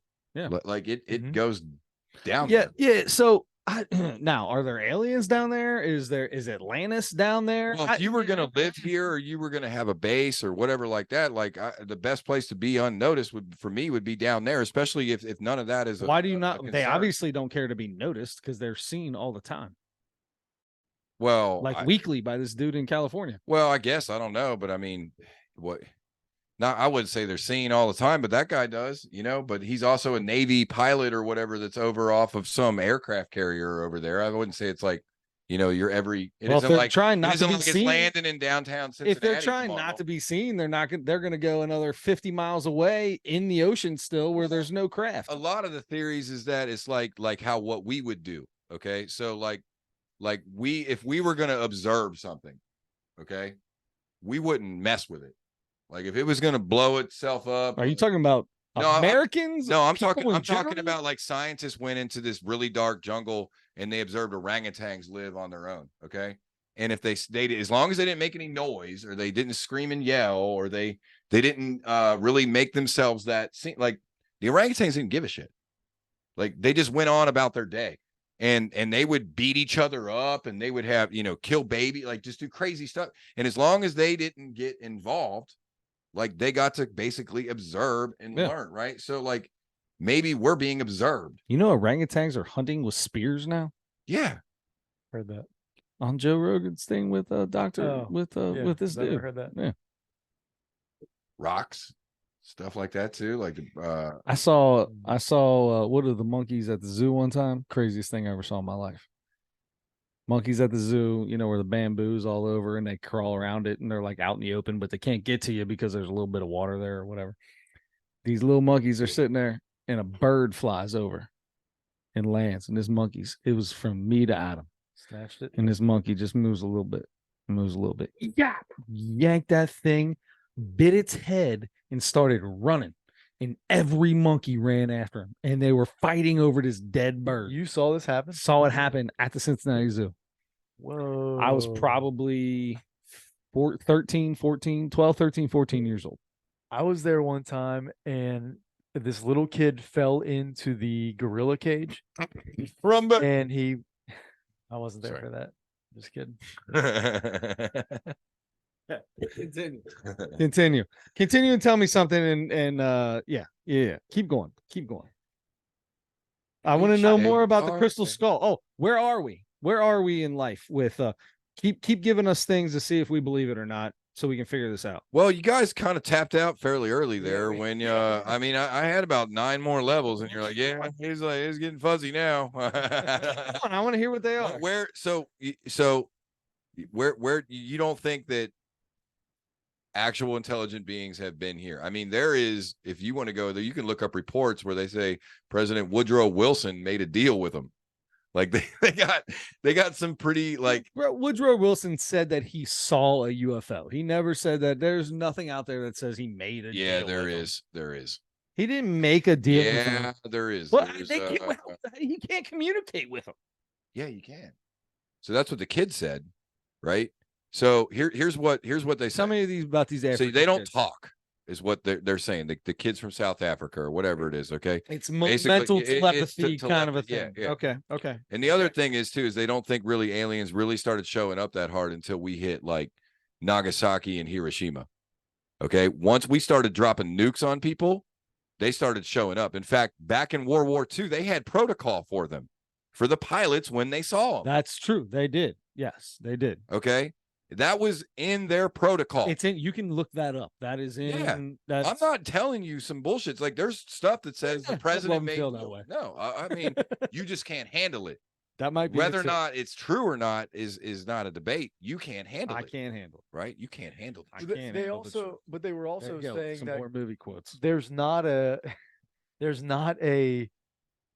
maybe there was a protocol, but now there's not, or something, because they were talking about those pilots were talking about you're mostly just like kind of brushed aside if you say anything about it, or you're told like You're written off basically. I mean, don't say anything else about it or whatever. Or, I mean, they were talking about, I guess some people know enough where they're like, all right, we're gonna do stuff to your family or whatever if you go to public with this. And then some of them are like, we see stuff all the time and they just encourage us not to do anything.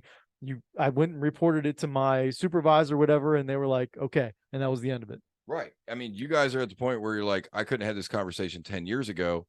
Imagine if it was like 30 years ago and you wanted to make somebody be crazy on this. It wouldn't be very hard. Mm-hmm. And that's the problem, is that there is now just so much, and you can go from multiple countries. You can go anywhere. So that's my thing. Like in the beginning of this, I was like, this is bologna sandwich. Like the aliens only come to one place in Nevada, Area 51. Like doesn't even make sense. And of course it's like America where they come. But now it's like, oh, that's not how it is. Dude, they've got guys that military people that said they came down and they got called in and the guy touched the craft. Okay. And he got like numbers that came in his head and he like wrote them down. And I forget what the heck it meant, but they translate. Like there is so much of just like people touching and seeing and holding and just like left and right with stuff. And and I'm not telling you these are like, and I hope Larry from West Virginia. Okay. Like these are government military people. Every single one of them. There's hundreds and hundreds and hundreds of it. It's like, how do you deny that? And Bob Lazar isn't even a military guy. No, but it was a government thing. Yeah. And what makes them more credible, because they have to be vetted and things like that. It's not some dude who's making meth in his backyard or something. I mean, because it's a hard enough thing to believe as it is, so you got to have as much backing as you can to it. That's an interesting thing too, is like I'm starting to believe, because of this Congress thing, because it's like finally they came out and are willing to admit that there's some stuff that's been going on, but at the same time they've been apparently also been hiding and lying about stuff for a long time. So yes, why are they credible to me now? Yeah, what makes them credible now? Right, but this is going to be a slow trickle, right? Okay, the Tic Tac stuff came out like years and years ago. It's going to keep giving it to you in little pieces, but there's 100% like videos of aliens and conversations and sitting in rooms and being held and where there's smoke there's fire, and like there is video. Like when they were in Virginia, Brazil, the thing was laying on the table. The dude had a camcorder on his side right there, like 100% had it. Like, but the guy that took the x-rays of the alien was, normally he confirms the x-rays afterwards, but all that stuff was taken from him. Like they brought this thing into a public hospital. Yeah. And they made the person there do an x-ray on it. And this guy's telling you, I did an x-ray on an alien. Like, how much do you need? It just goes. And they shut the hospital down. And it seemed pretty legit. And eventually it all ended with the U.S. Air Force showing up on unannounced on the landing strip, where they tracked it because the guy that drove it told you where he drove it to. I picked it up and I brought it to here, to this hospital, and then I picked it up and I brought it to there. I think they did a bunch of tests on it and I'm not sure. And then I brought it to the airport and they put it on a U.S. Air Force plane. So some guy was able to did you say this was a military guy or something? Yeah, he was a driver. Yeah. Okay. Yeah, he was one of the truck drivers. But it was for the military in Brazil. he was told to follow these unmarked cars, Mm. right? And he was the guy that had the thing, and it was dead. He had it in the casket in the back. It was It was an alien. He It was driving dead? around. Yeah. they It just was happened to have him- alive. The guy brought it. The guy that caught it. Okay. There was a different guy that was in the car that was driving. The guy that grabbed the thing and nabbed it up out of the road, one of them, brought it to the hospital, and it died at the hospital. And the smell of it. So everybody describes the smell. They had which is really weird. It's like a sulfur and ammonia mix. They said there was like the 3 girls described it. And then they brought her mom back, and they saw a footprint like this, like 3 fingers like down onto it, because it's like loose brick sand of where the girls said they saw the alien. They had a professional draw a picture of exactly what they thought it looked like. It's creepy looking. And Yeah, it's really creepy looking. the It had 3 horns on it, not horns, but like kind of like humps, knobs. like knobs coming out of it. And all 3 girls described it the exact same way in separate rooms. They all drew their own pictures in separate rooms, not together. But after this happened, and they were all drawn like that. But the smell was so bad. So when they went to like, the mom said she tried to wash her nose out with like alcohol and stuff, and it was still there for days. In the hospital where they had it, they had to close down that wing of the hospital for like multiple months because they couldn't get the smell out of it. Even after the alien was transported out of it, they couldn't open it up to the public. Like they said, they described the alien having this extremely like oily skin, like just secreting like this oil, like before it died.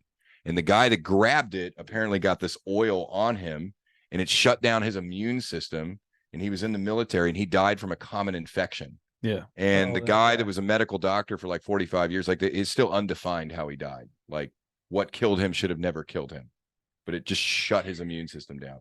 I mean, if you see something like that is not human and is probably an alien or whatever, you're fine just grabbing it. Just Man, picking people, it. This thing was like crazy, this dude. tall. Yeah, This you got to thing was remember. like, Think about like what Still. Bob Lazar was talking about Like, you don't- the way that these aliens. plus military people are different. Yeah, but like It's like- inside the spacecraft, with the one time he was able to get in there, they had a seats in there, but it was like built for someone that was like 4 foot tall. That's the other thing too. Like you hear some people say that, and some people say they were 10 feet tall. Like saw they a just 10 had foot one. tall creature in my Yeah, they just backyard. had one not that long ago that it was seen. They had a 911 call. God, where was this at? I'm feeding the post if he's in my backyard. Yeah, so 911 exactly. I'm trying to get this dude on my team. So there's a 911 call. See if he can do a drop step. 911 call, and this kid's videoing or whatever, and he's saying that there was a crash, a UFO crash in his back, or something crashed, and he saw these beings that were 8 foot to 10 foot tall in these big eyes or whatever. And yeah, that's the one I know you're talking and then and so then a cop comes to the house, and the cop's got body cam, and his partner's like, "Did you see that? Oh my God." And the cop gets there, and he's basically like, "Look, normally I wouldn't be here right now, but my partner saw the exact same thing you're talking about." And these people are like, "Yeah." And then all of a sudden, a bunch of black Tahoes or expeditions or whatever showed up, and everybody was gone. Everything was gone. And the cop looks right at him and goes, "Listen, I wouldn't believe this, but my partner saw the exact same thing. If this happens again, don't call 911. Ain't nothing I'm gonna do about it." You ever heard about the Phoenix Lights? Like the think I heard that entire term, but- city of Phoenix in like 1996. Like the mayor even made a joke about it. Like they saw this mile-wide silent craft with lights come over the city of Phoenix, and it was documented by thousands of people that That's all from saw it at Independence the Day. same time. Now it was I remember Independence Day now. Yeah. it looked like Independence Day. Like they were setting up the mothership. Like this thing was huge. And some of them said it was like, just 20, 30 feet above them. Like, it could throw a rock and hit it. And it moved silently over the whole city of Phoenix. And it's documented by so many different people. Like the mayor, as a joke, showed up at a press conference the next day, dressed up like an alien. And it didn't go over very well. Yeah, Like it was kind of like our mayor when he was talking shit before the Super Bowl. Man. Burrowhead Stadium. So stupid. We were so classy. God, why would We had we just handled that Monday Night Football so perfect with well? DeMar Hamlin. Yes. He looked good. Cincinnati looked so good? And that strong with it. That ding dong We were had to going come out. classy. Yes. We made shirts. And I've got a DeMar Hamlin shirt. And then you get an Eli Apple and a crappy mare. And what do you get? No ring. No ring. Somebody on the podcast Karma. was just talking last week about how that Monday night game was like so somber for so long that like the announcers like, all right, we're going to take another break. And this is the worst thing that's ever happened in the history of sports. And, everybody just relax or Joe Buck. We don't know what's going to happen here. And then cut to commercial. Whopper, Whopper, Whopper, Whopper. Single, double, junior Whopper.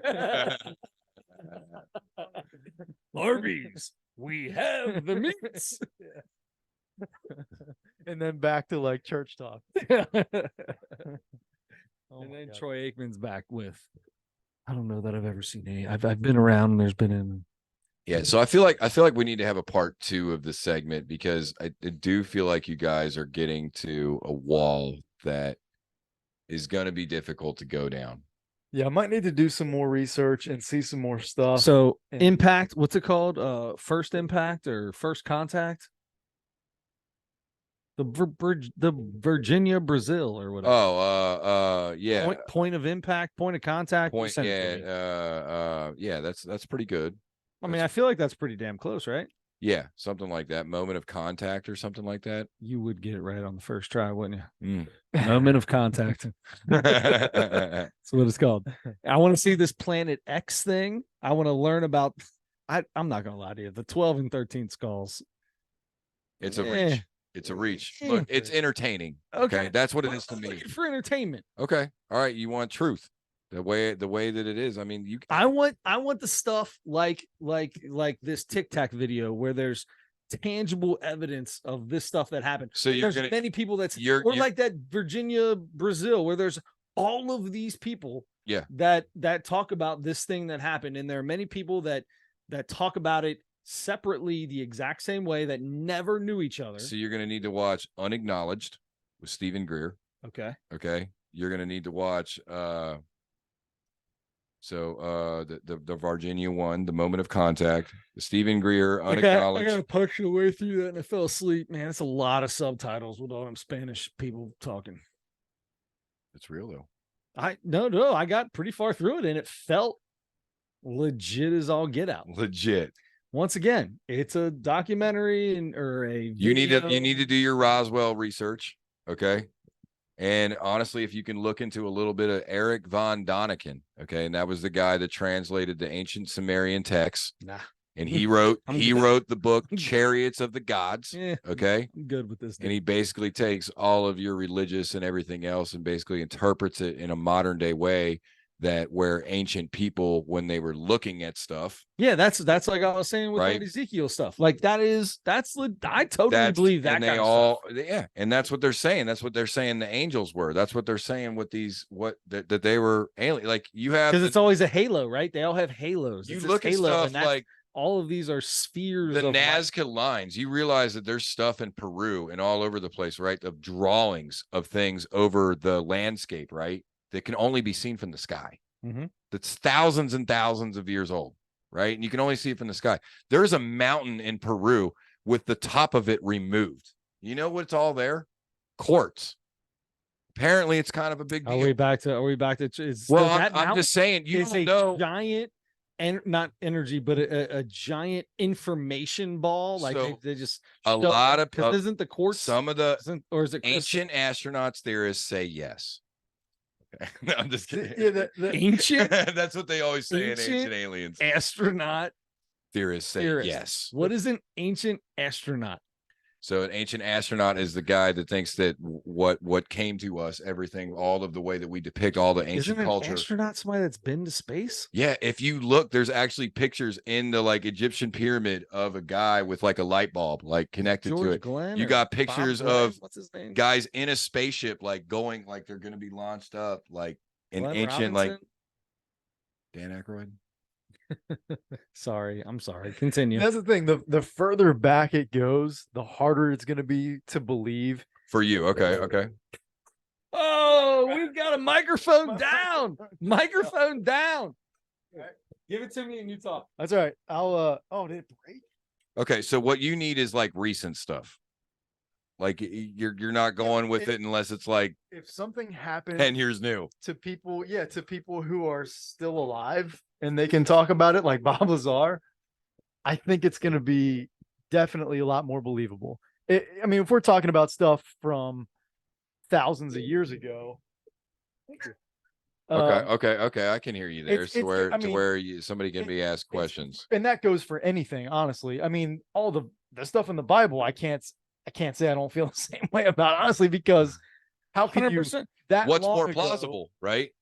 Yeah, that long ago, it's going to be the telephone game over all these. That's my whole thing with millennia. any of it. That's like, I love the Bible. I love all the stories in it. I believe, a lot of the stories, Good if they lessons come out, and everything. there's, fine. yeah. And when it comes down to what religion is, all religion is the same. It's your conscience. Let your conscience be your guide, right? Jiminy Cricket is religion. Do the right thing. Be your best person. That's what it's all about. Mhm. All the rest of the other minutia stories in there are just ways to get to that. Yeah. That being said, that's how I feel about all religion stuff. So when it comes to the ancient alien kind of stuff, yeah, there's all these markings and all this stuff that's out there. But you know what? My kids make drawings all the time that look an awful lot like these little kid coloring books. I'll tell I you. think the ancient Egyptians were like, all right, you don't have the internet to keep you busy. Here's a whole bunch of different colored rocks. Go draw on that That was wall. parents needing their Go- kids. to yes. get their This hair. stuff's Go hard get though, busy man. and draw on a wall. I'm gonna Like- draw 15. I'm gonna draw 15 birds and 2 cobras. And now all of a sudden the cobra is like, oh my gosh, have you seen the depiction of the 2 cobras? Do you know what that means? No.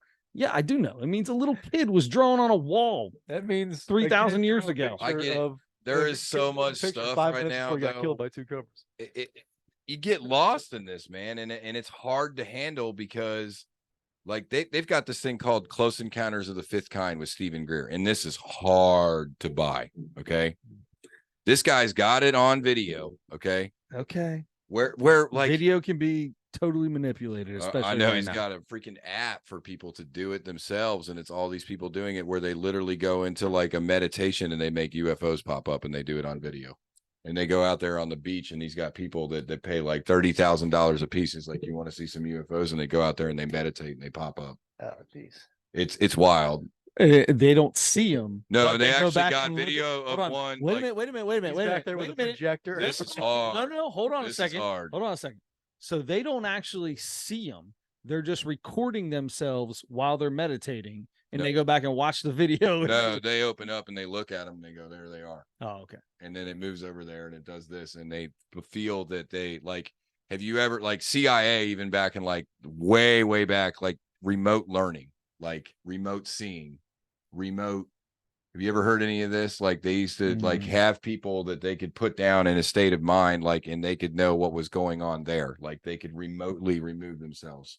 Remote it. learning. I thought that was invented for COVID. It was, yeah. Parker had to do it for That's second probably grade, where I picked that terminology. half of up first at. grade. And But all if you of like, second no, grade. look back, dude, it's hard. I It's- feel bad. Like we're taking you off topic constantly. it's all good. You warned him. Dan Aykroyd. I did. I totally warned you beforehand. I've had to pee for like a half an hour. It's right there.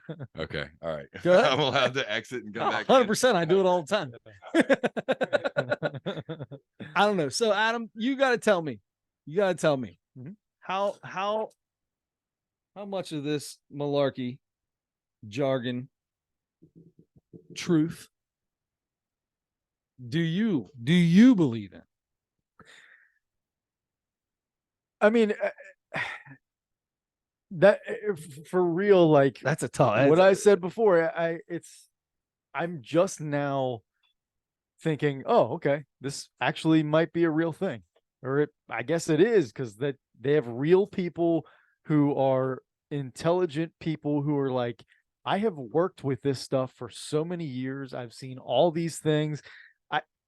I can tell you this stuff exists because I've seen it. I know a lot of credible people who have seen it, and I've worked with this kind of thing. And so I want the dude from Congress, yeah, the guy in the middle, the Mhm. dude that answered all the questions but didn't answer any questions I can tell you that information in a outside of skiff. here. First off, I need to know what a skiff is. Yeah. All right. And I want that dude right there. I need to talk to that guy. That's a dude I want to talk to. Yeah, I want to see the skiff. I want to know what a skiff is. Do you know what a skiff is, Cody? I do not. So have you watched any of the government stuff that went down? The Yeah. 2-hour thing? Yeah. And this guy was like, I can answer that in a confidential skiff. I can answer that. I can't answer that now, but I'd be happy to tell you in a skiff. Redacted stuff. Yeah. No, In it a just seems skiff. like a private meeting or But something. that's like the guy that I want to talk to. I want to talk to that guy. That guy, hands on, has been there, seen that, done that, touched it, saw the numbers when he put his hand on the machine and all that stuff. Yeah. What happened when they wrote the numbers down? I feel like that didn't all happen. So I feel like like, it was actually so that's the honestly, Goku puzzle. there's a million seasons of Ancient Aliens. Okay. okay. And here's my problem with Ancient Aliens. Okay. There's a lot of good shit in it. Okay. There's a lot of like, okay, I never thought about that. Right.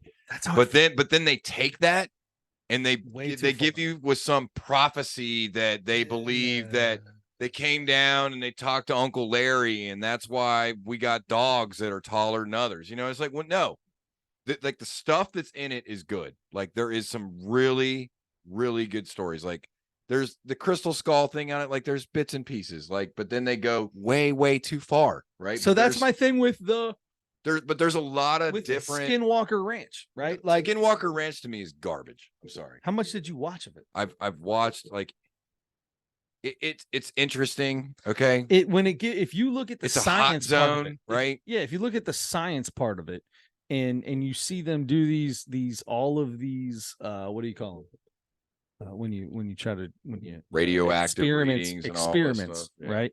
All these experiments, the gamma rays and the radioactiveness is like the least of it, Right. honestly.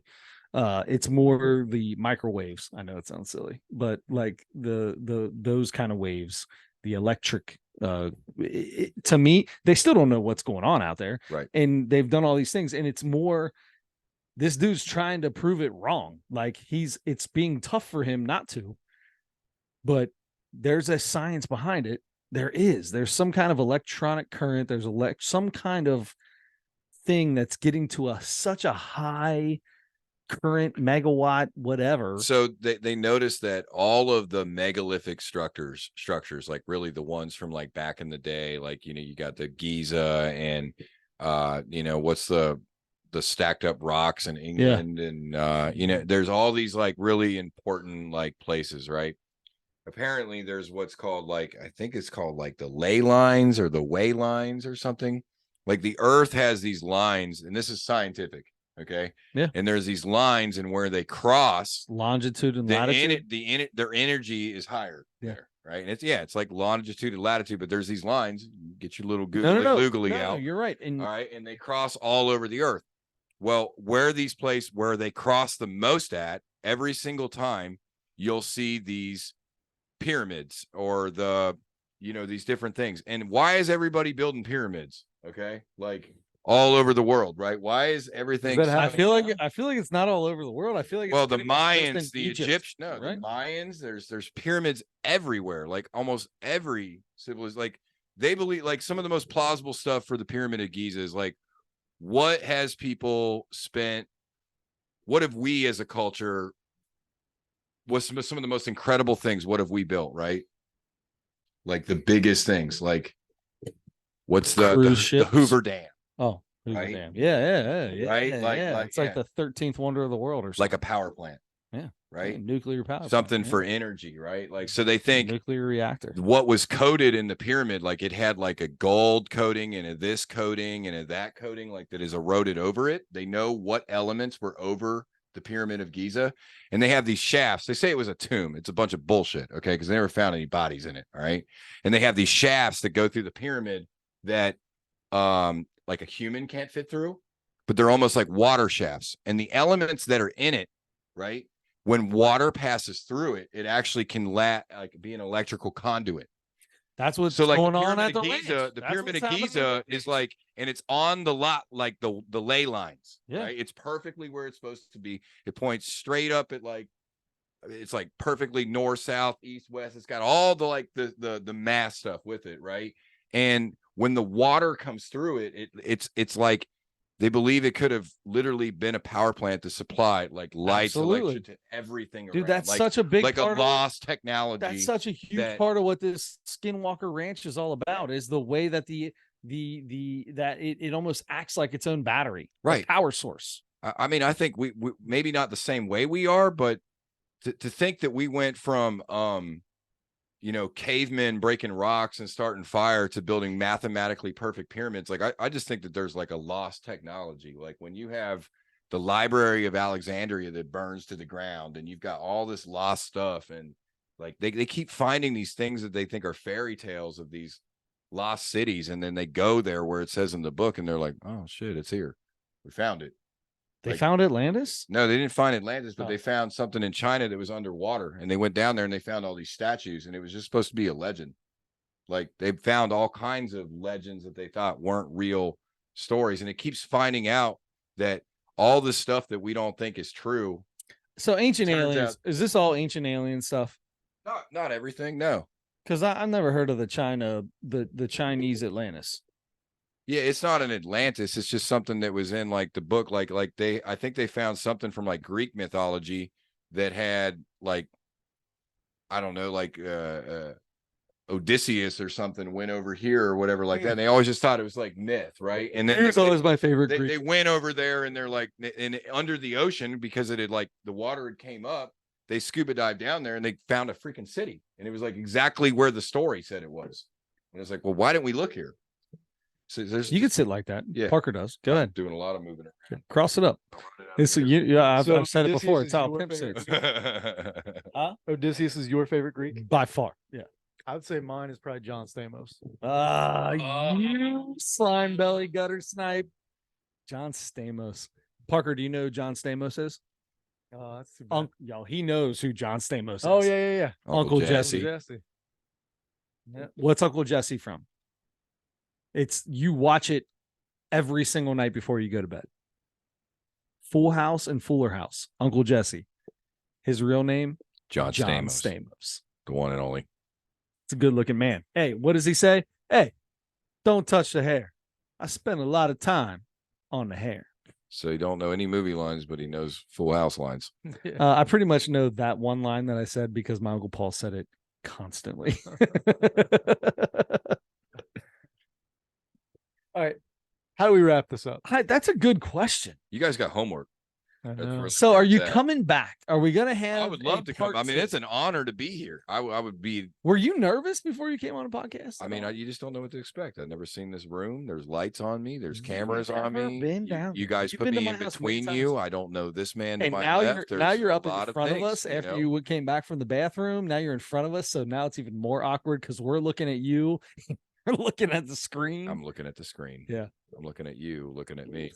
Looking at you, looking at me, looking at me, looking at you. All right, so if you're giving us homework, give us like two or three things that you would, the two or three things. What's this, Alan Greer? That we should. Stephen Greer. Okay, let's do Stephen Greer. Stuff he's made. Yeah, but you just made it sound like that dude was a little out there. He is, but I'm not going to tell you that there isn't stuff in there where you're like, I can't deny that. Yeah, but if you're an out there dude and you just say a few little things inside that are okay, yeah, I kind of believe that. It takes away from the whole thing. Look, here's where I am with him. Okay, hold on. Go. What were you gonna say? I think his credibility for me is going to depend on whether he is related to David Alan Greer.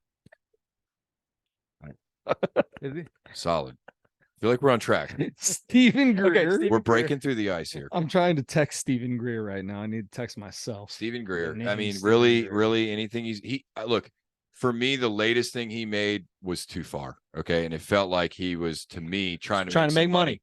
Yep. And I didn't like that. And as soon as I smelled the money, I was like, Stephen, You had me, but not today. No. You know what that's like? For me and Adam, a comparison for this podcast.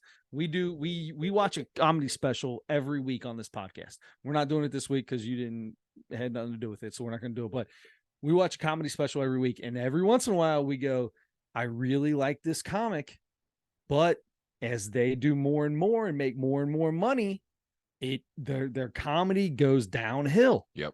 And we always say it's like, don't be an Amy Schumer. Don't be certain people. Who's the one? Tiffany Haddish. That's what I was just gonna say. What does she always say? Oh yeah, something about ready. Something. Yeah, she ready. Yeah, she ready. Tiffany Haddish made a bunch of money, and her last comedy special was all about how much money she made and how popular she is. Like, I don't want that. Don't do that. So I get where you're coming from with that. I don't want that from. So I need to watch old Stephen Allen Greer. Yeah. Stephen Allen Greer, old. All right. So are we talking? Close Encounters of the Fifth Kind for me is a hard sell. Okay. So no Jay. So not like when he was when they're meditating and UFOs are showing up. I'm like, man, I ain't getting this. This is some Joe Rogan eating some. Is his name really Stephen Greer? You know, talking to the elves and stuff, man. This is. Wait a minute. Is his name really Stephen Greer? Yeah. He's a doctor. Stephen Allen Greer, isn't that David Allen Greer? David Allen Greer is the guy from In Living Color. Yeah. That's what I was thinking of when I said J-Lo. All right, so yeah, Stephen Greer. I can whisper into this Unacknowledged microphone. is good to see. Unacknowledged. Unacknowledged. Okay. That's Stephen Greer. That's a good one to see. Okay. The ending to me is rough. That's where he tells you they're going to do an alien invasion to make a one world government. Okay. All right. I don't want to. But basically, all the stuff leading up to that is pretty decent stuff. All right. Give me something else. All right. If you're going to want to look up that South Africa event with the children, the BBC if you can find it with the 30 years later when they bring the kids together. Isn't the BBC the British Broadcasting? Yeah. This guy showed up and that's what they would have came out on originally. Was the BBC, and that was in like 1990 or something like that. Right? Okay. But it wasn't as good then. But you can see him interviewing the kids. You can see him draw the pictures, 100%. And then all that stuff. The 30 years later, 30 years later, Stephen Greer did another film. I think it's in the Unacknowledged. It might be in that. I'm not exactly sure. It's kind of together. I hate to tell you. How deep into the Ancient Aliens do I need to go, or should I just not? Honestly, for us, for the way we are, should we? Man, there is some cool shit in it. It is really. Look, for me, it's like get the facts, okay, but when they start going on what they think about it, that's my thing. I want facts, like hit the fast forward button. Yeah, like if you're on Native American territory and you bring some guy who's 50, 60 years old now, and he tells you what he thinks all this means. Right. I don't care what you think all of this means. Correct. Because that means nothing to any of us. Right. It is really tough when they start putting their philosophy on it. But I'm telling you, there is a lot of good shit in it. Like if you can pull out the garbage and toss it aside and you can just look at the facts and like that this happened and there's that picture or there's this material or they found this thing here. It's like there's real stuff in it. Like it's almost like, have you ever seen the the Adventures of Oak Island? No. It's like they keep digging for this treasure chest, right? It was buried there and they bought this island and they 17 people have died looking for it, right? It's all theatrical with the story, but like they find pieces of treasure. Slowly. Okay, so like you can't deny the treasure pieces. Yeah. Okay, but it's all that extraness that is a lot to deal deal with. Yeah. Yes. That's on Netflix, right? Ancient Aliens? No, the Oak Island thing. Is that what The Rock? Probably. Is that what The Rock? It's like it's cursed. I don't know. It's a crazy thing. But it's got all the extraness. The Rock, right? And Kevin Hart. I mean, they made like what 15 seasons or something of Ancient Aliens. So obviously people are watching. Is there really that much? Yeah, it doesn't stop. Jesus. Like there's a lot of information. Is Ancient Aliens, does that have what's his name? Kirk. The guy from Starship Enterprise. What's that dude's name? Captain Kirk. What's his name? The old dude. William Shatner. Is that got William Shatner in it? No. What's William Shatner? What's he the voice of? Didn't he do Cops? He did the Travelocity or something. Rescue didn't he? 911. Was that what it was? William Shatner. This is Rescue 911. You remember that with the 911 calls back in the day when we were That's right. kids? Yeah. Yeah. Yeah. Unsolved Rescue Mysteries. I feel like some 911. of You this would. stuff would be on Hi, Unsolved this is Mysteries. 911. Yeah. Yeah. Unsolved Mysteries. Unsolved Mysteries had some. There's a guy named Mufasa shit. that I still can't sleep. I won't be able to sleep tonight because of Mufasa. All right, He don't tell me killed about somebody. I don't know. And it was freaky, and I couldn't sleep for weeks. That's how it was with Harambe. Last night, Harambe. Hurt my heart. It really another hip hop song that Cody Rack made. HARAMBE. Harambe. That would be it. Yeah, Made that's a the song best part. about the gorilla. Yeah, nice. Legendary. Okay, we one more thing. So Stay focused. I've got Stephen Greer and I've got the wish I could South get my Africa phone to work. thing. Is the other thing you think we should watch is the Ancient Alien? Should we? Yeah, stay so away like from- if you're gonna watch the Ancient Aliens, like look, there's gonna be some of them that you don't like because they're gonna go back when like giants walk the earth, okay? Because everybody has this history of finding giants and the big bones and all this. And they'll go into stuff like that, and you'll be like, okay, I don't dig it. Hit click to the next one. There's 10,000. Watch about the ancient Sumerians, okay? Watch about the guy that's translating the text to you. Watch about ancient Sumerians. the ancient Sumerian culture, anything that has to do with the Anunnaki or the ancient Sumerians. The Anunnaki were the gods, okay? That's where they say we come from. If you want to watch the How you spelling that, Chris? Anukai, but say spell it again. ANN Okay. UK UK. I can type AI AI. Anunnaki. Wow. All right. So All right. there's that. Is that part of the Giza pyramid thing? No, but that's also in Ancient Aliens. Like you can go there. They go to Antarctica. They go Giza. They yeah. I mean, honestly, they say that they got some cool stuff on like Hitler. Like Hitler believed in all this shit. Okay. He thought that there was an ancient technology. It's all out the window. Yeah. So Jeez, old piece. but I mean, they go through Discriminating that. on my people. Right. Easy, JB. I had a guy the other day walk up to me. I was in West Virginia. This is a couple weeks ago. In West Virginia. He started speaking Hebrew to you? Yeah, I'm in West Virginia, and he goes, "Hey, you look like just like my buddy." And I was like, "Yeah." And I said, "What? Has he got big nose? The Italian?" He goes, "No, he's Jewish. Are you Jewish?" And I was like, "Yes, I am." Somebody's asked me that before. Just because I got a big nose and darker hair, I'm Jewish? Come on, man, get out of here. Yep. Typecasted, stereotyped, something Sure. like that. Have you seen Joe Rogan interview Bob Lazar? Have you seen Joe Rogan interview the pilots?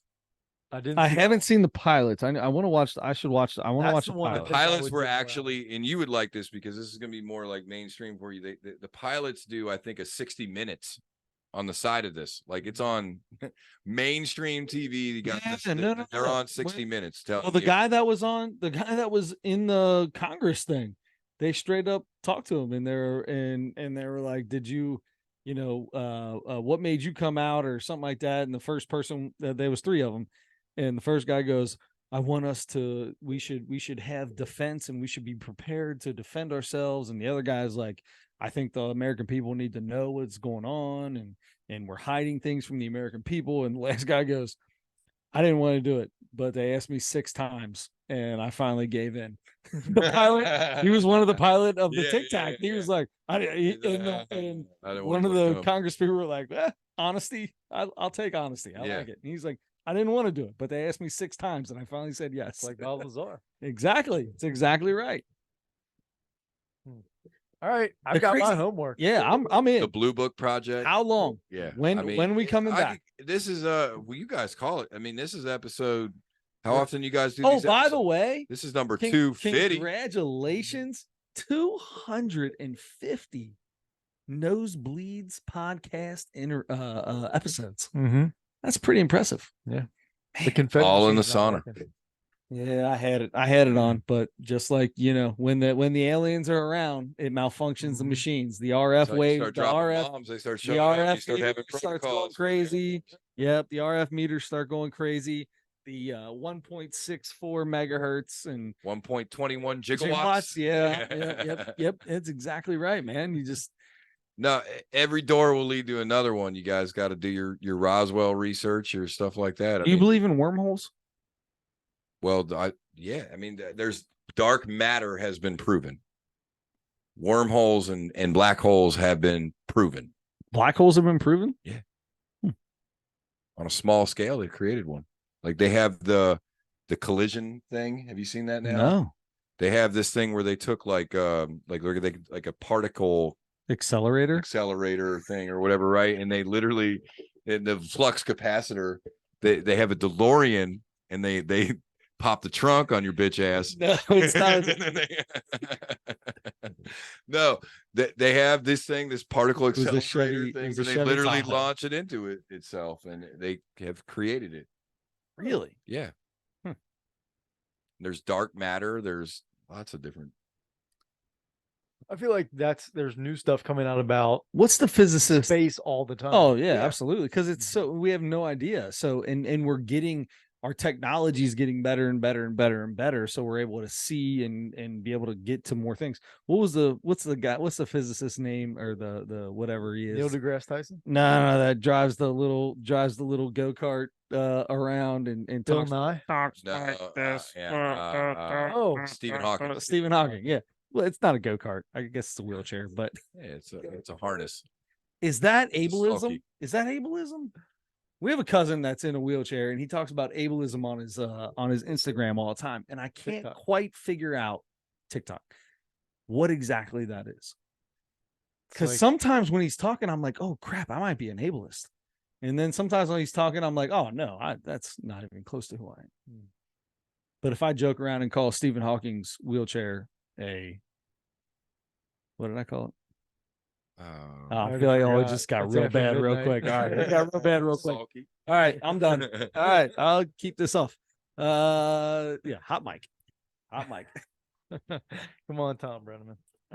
Jeez, Pete. You know, when you're in Kansas City, it's just you think San Francisco is the capital, but all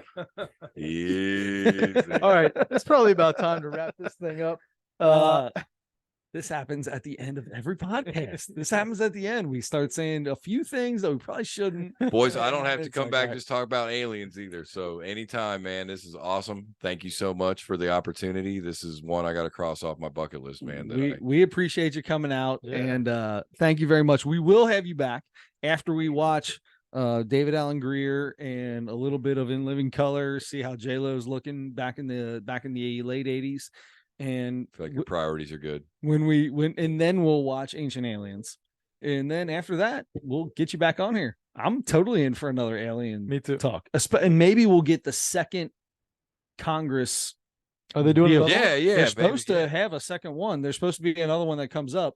But the next one's probably going to be in a skiff, like we talked about.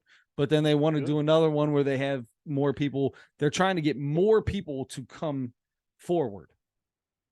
And the one guy was like, I think we can get some more people. I don't know if you saw the whole thing, but There'll be more. All right. So we Next do got to week do. We're going to do Zach Hammond. Yes. Your choice for Zach Hammond comedy. We also need to do another Mount Rushmore. Right. Cody, what if you were to try to think of a Mount Rushmore, like the top 4 of something? It could be anything. Literally anything. It could be the top, like the Mount Rushmore of top 4 aliens. Here's my number 1. I only have one. The Alf is number 1. ET's got to be on there. ET's number 2. ET and Alf. Pretty cool. Yeah. But it could be like the Mount Rushmore of picture frames. I mean, anything. Literally, we've been doing this for 200 episodes. So, I'm just it's been how about the Mount Rushmore? You guys ever done the wrestlers? Yes. Yeah. You've done the wrestlers. Yeah. Okay. We've done, not only have we done wrestlers, but we've done wrestling managers and big men in wrestling. And like moves, giants and wrestling moves. Man, this is pretty hardcore. This is going to be hard to pick one that you guys haven't done. Are you a wrestling fan? I was. Oh, okay. So you're like Adam. You're like Adam. Yeah. You were back when wrestling was wrestling. Yeah. Have you ever watched any Dark Side of the Ring? Yeah, those are cool. They just finished the Marty Jannetty one, just got done last Tuesday. Ooh. Yeah, He's a nutcase. That was the last episode of season 3. Marty Jannetty. Wow. And Ever since he got the sweet chin music and went through the went through the Brutus mirror. Barber Beefcakes. Yeah, during what was it called? The barbershop. Yep, the barbershop. And Brutus the Barber Beefcake and his wife, Missy Beefcake, his old manager, who's still his wife, are a big part of the behind the dark side of the ring for Marty Jannetty. They're a big part of it. Missy Beefcake. Her actual name is Missy Beefcake. She took on the name Missy Beefcake. Wow. Yeah. What was the Mount Rushmore before this one? Adam. I've got it somewhere here. It was women's soccer players. Okay. Wow. Mm-hmm. The mountain fell What down. was before that? It was. Give him some ideas here. That was before that was all wrestling stuff. Yeah. I think, yeah. Before that was managers. Wrestling managers. Yep. Before that was wrestling giants. Yeah. I mean, we've done the Mount Rushmore of pens, like your favorite type of pen. We've done game shows. Yeah. Wow. We've done first baseman. Game shows. We've done catchers. You have. Okay. We haven't done all the positions. We haven't done all the positions. We've done Mount Rushmore of rivalries. Yeah, I don't think we have done that. Give me the top 4 rivalries. Have we not? We didn't do rivalries. Duke, North Carolina, Xavier, UC. Maybe we haven't. Maybe we've talked about it, but I don't know that we've. Oh, we've done a Mount Rushmore of rivalries. Yeah. Okay. So would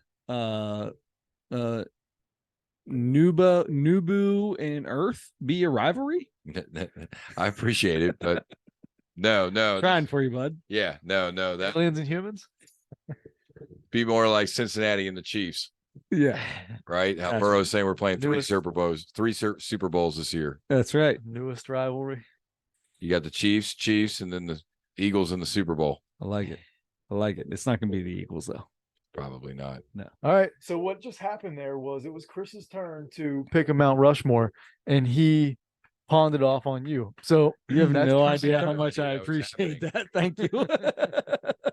You have no idea how much I do you appreciate want to that. limit it to sports? No. You want to limit it to players because you had like No, Ray no, Lewis you that went just said against Eddie rivalry. George, okay, and that like Yeah, Ray one-on-one. I feel like Ray Lewis against the 10 jurymen was probably a bigger rivalry.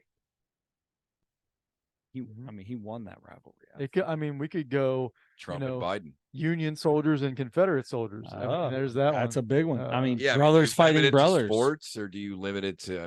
No, it's when David we and do it. Goliath. So when Yeah. we You do know? it, when we do a Mount Rushmore, it's our personal Mount Rushmore. So if you say rivals, it could be Duke, North Carolina.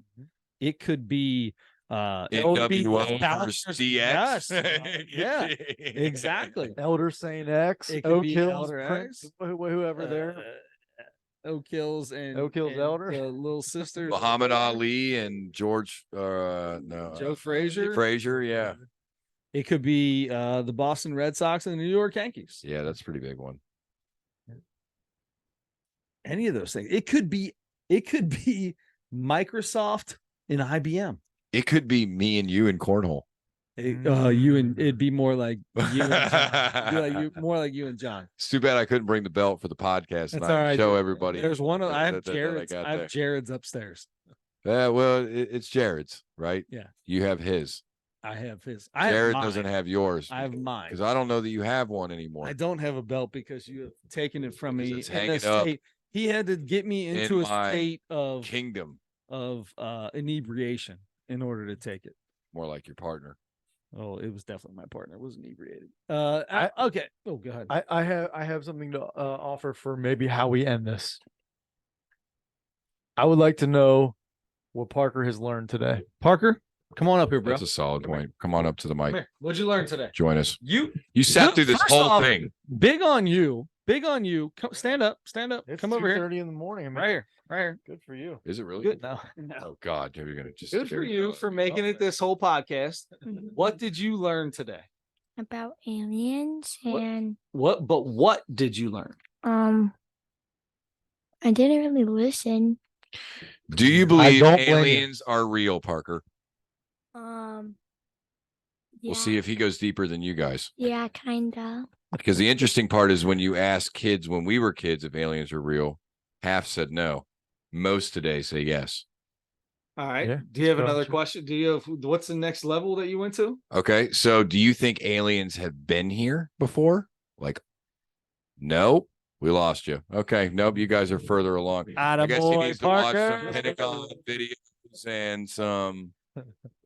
Well, he hasn't seen the things that we've watched. He yet. hasn't seen the Tic Tac or the Bob Lazar or any of And that. you guys haven't seen what I've seen. That's exactly So right. you see how the levels have changed between Parker and you guys? You You've had to seen give just a me couple Bob videos Lazar. here. You had to give me Bob Lazar for me to get to where I'm at now. Truth, right? If it wasn't for Bob Lazar, you wouldn't As be the even kids say halfway near. now, no cap. Oh boy. Period. Bob Lazar is him. Bob Lazar is him, Bro. bro. On that note, don't forget to turn your headlights on.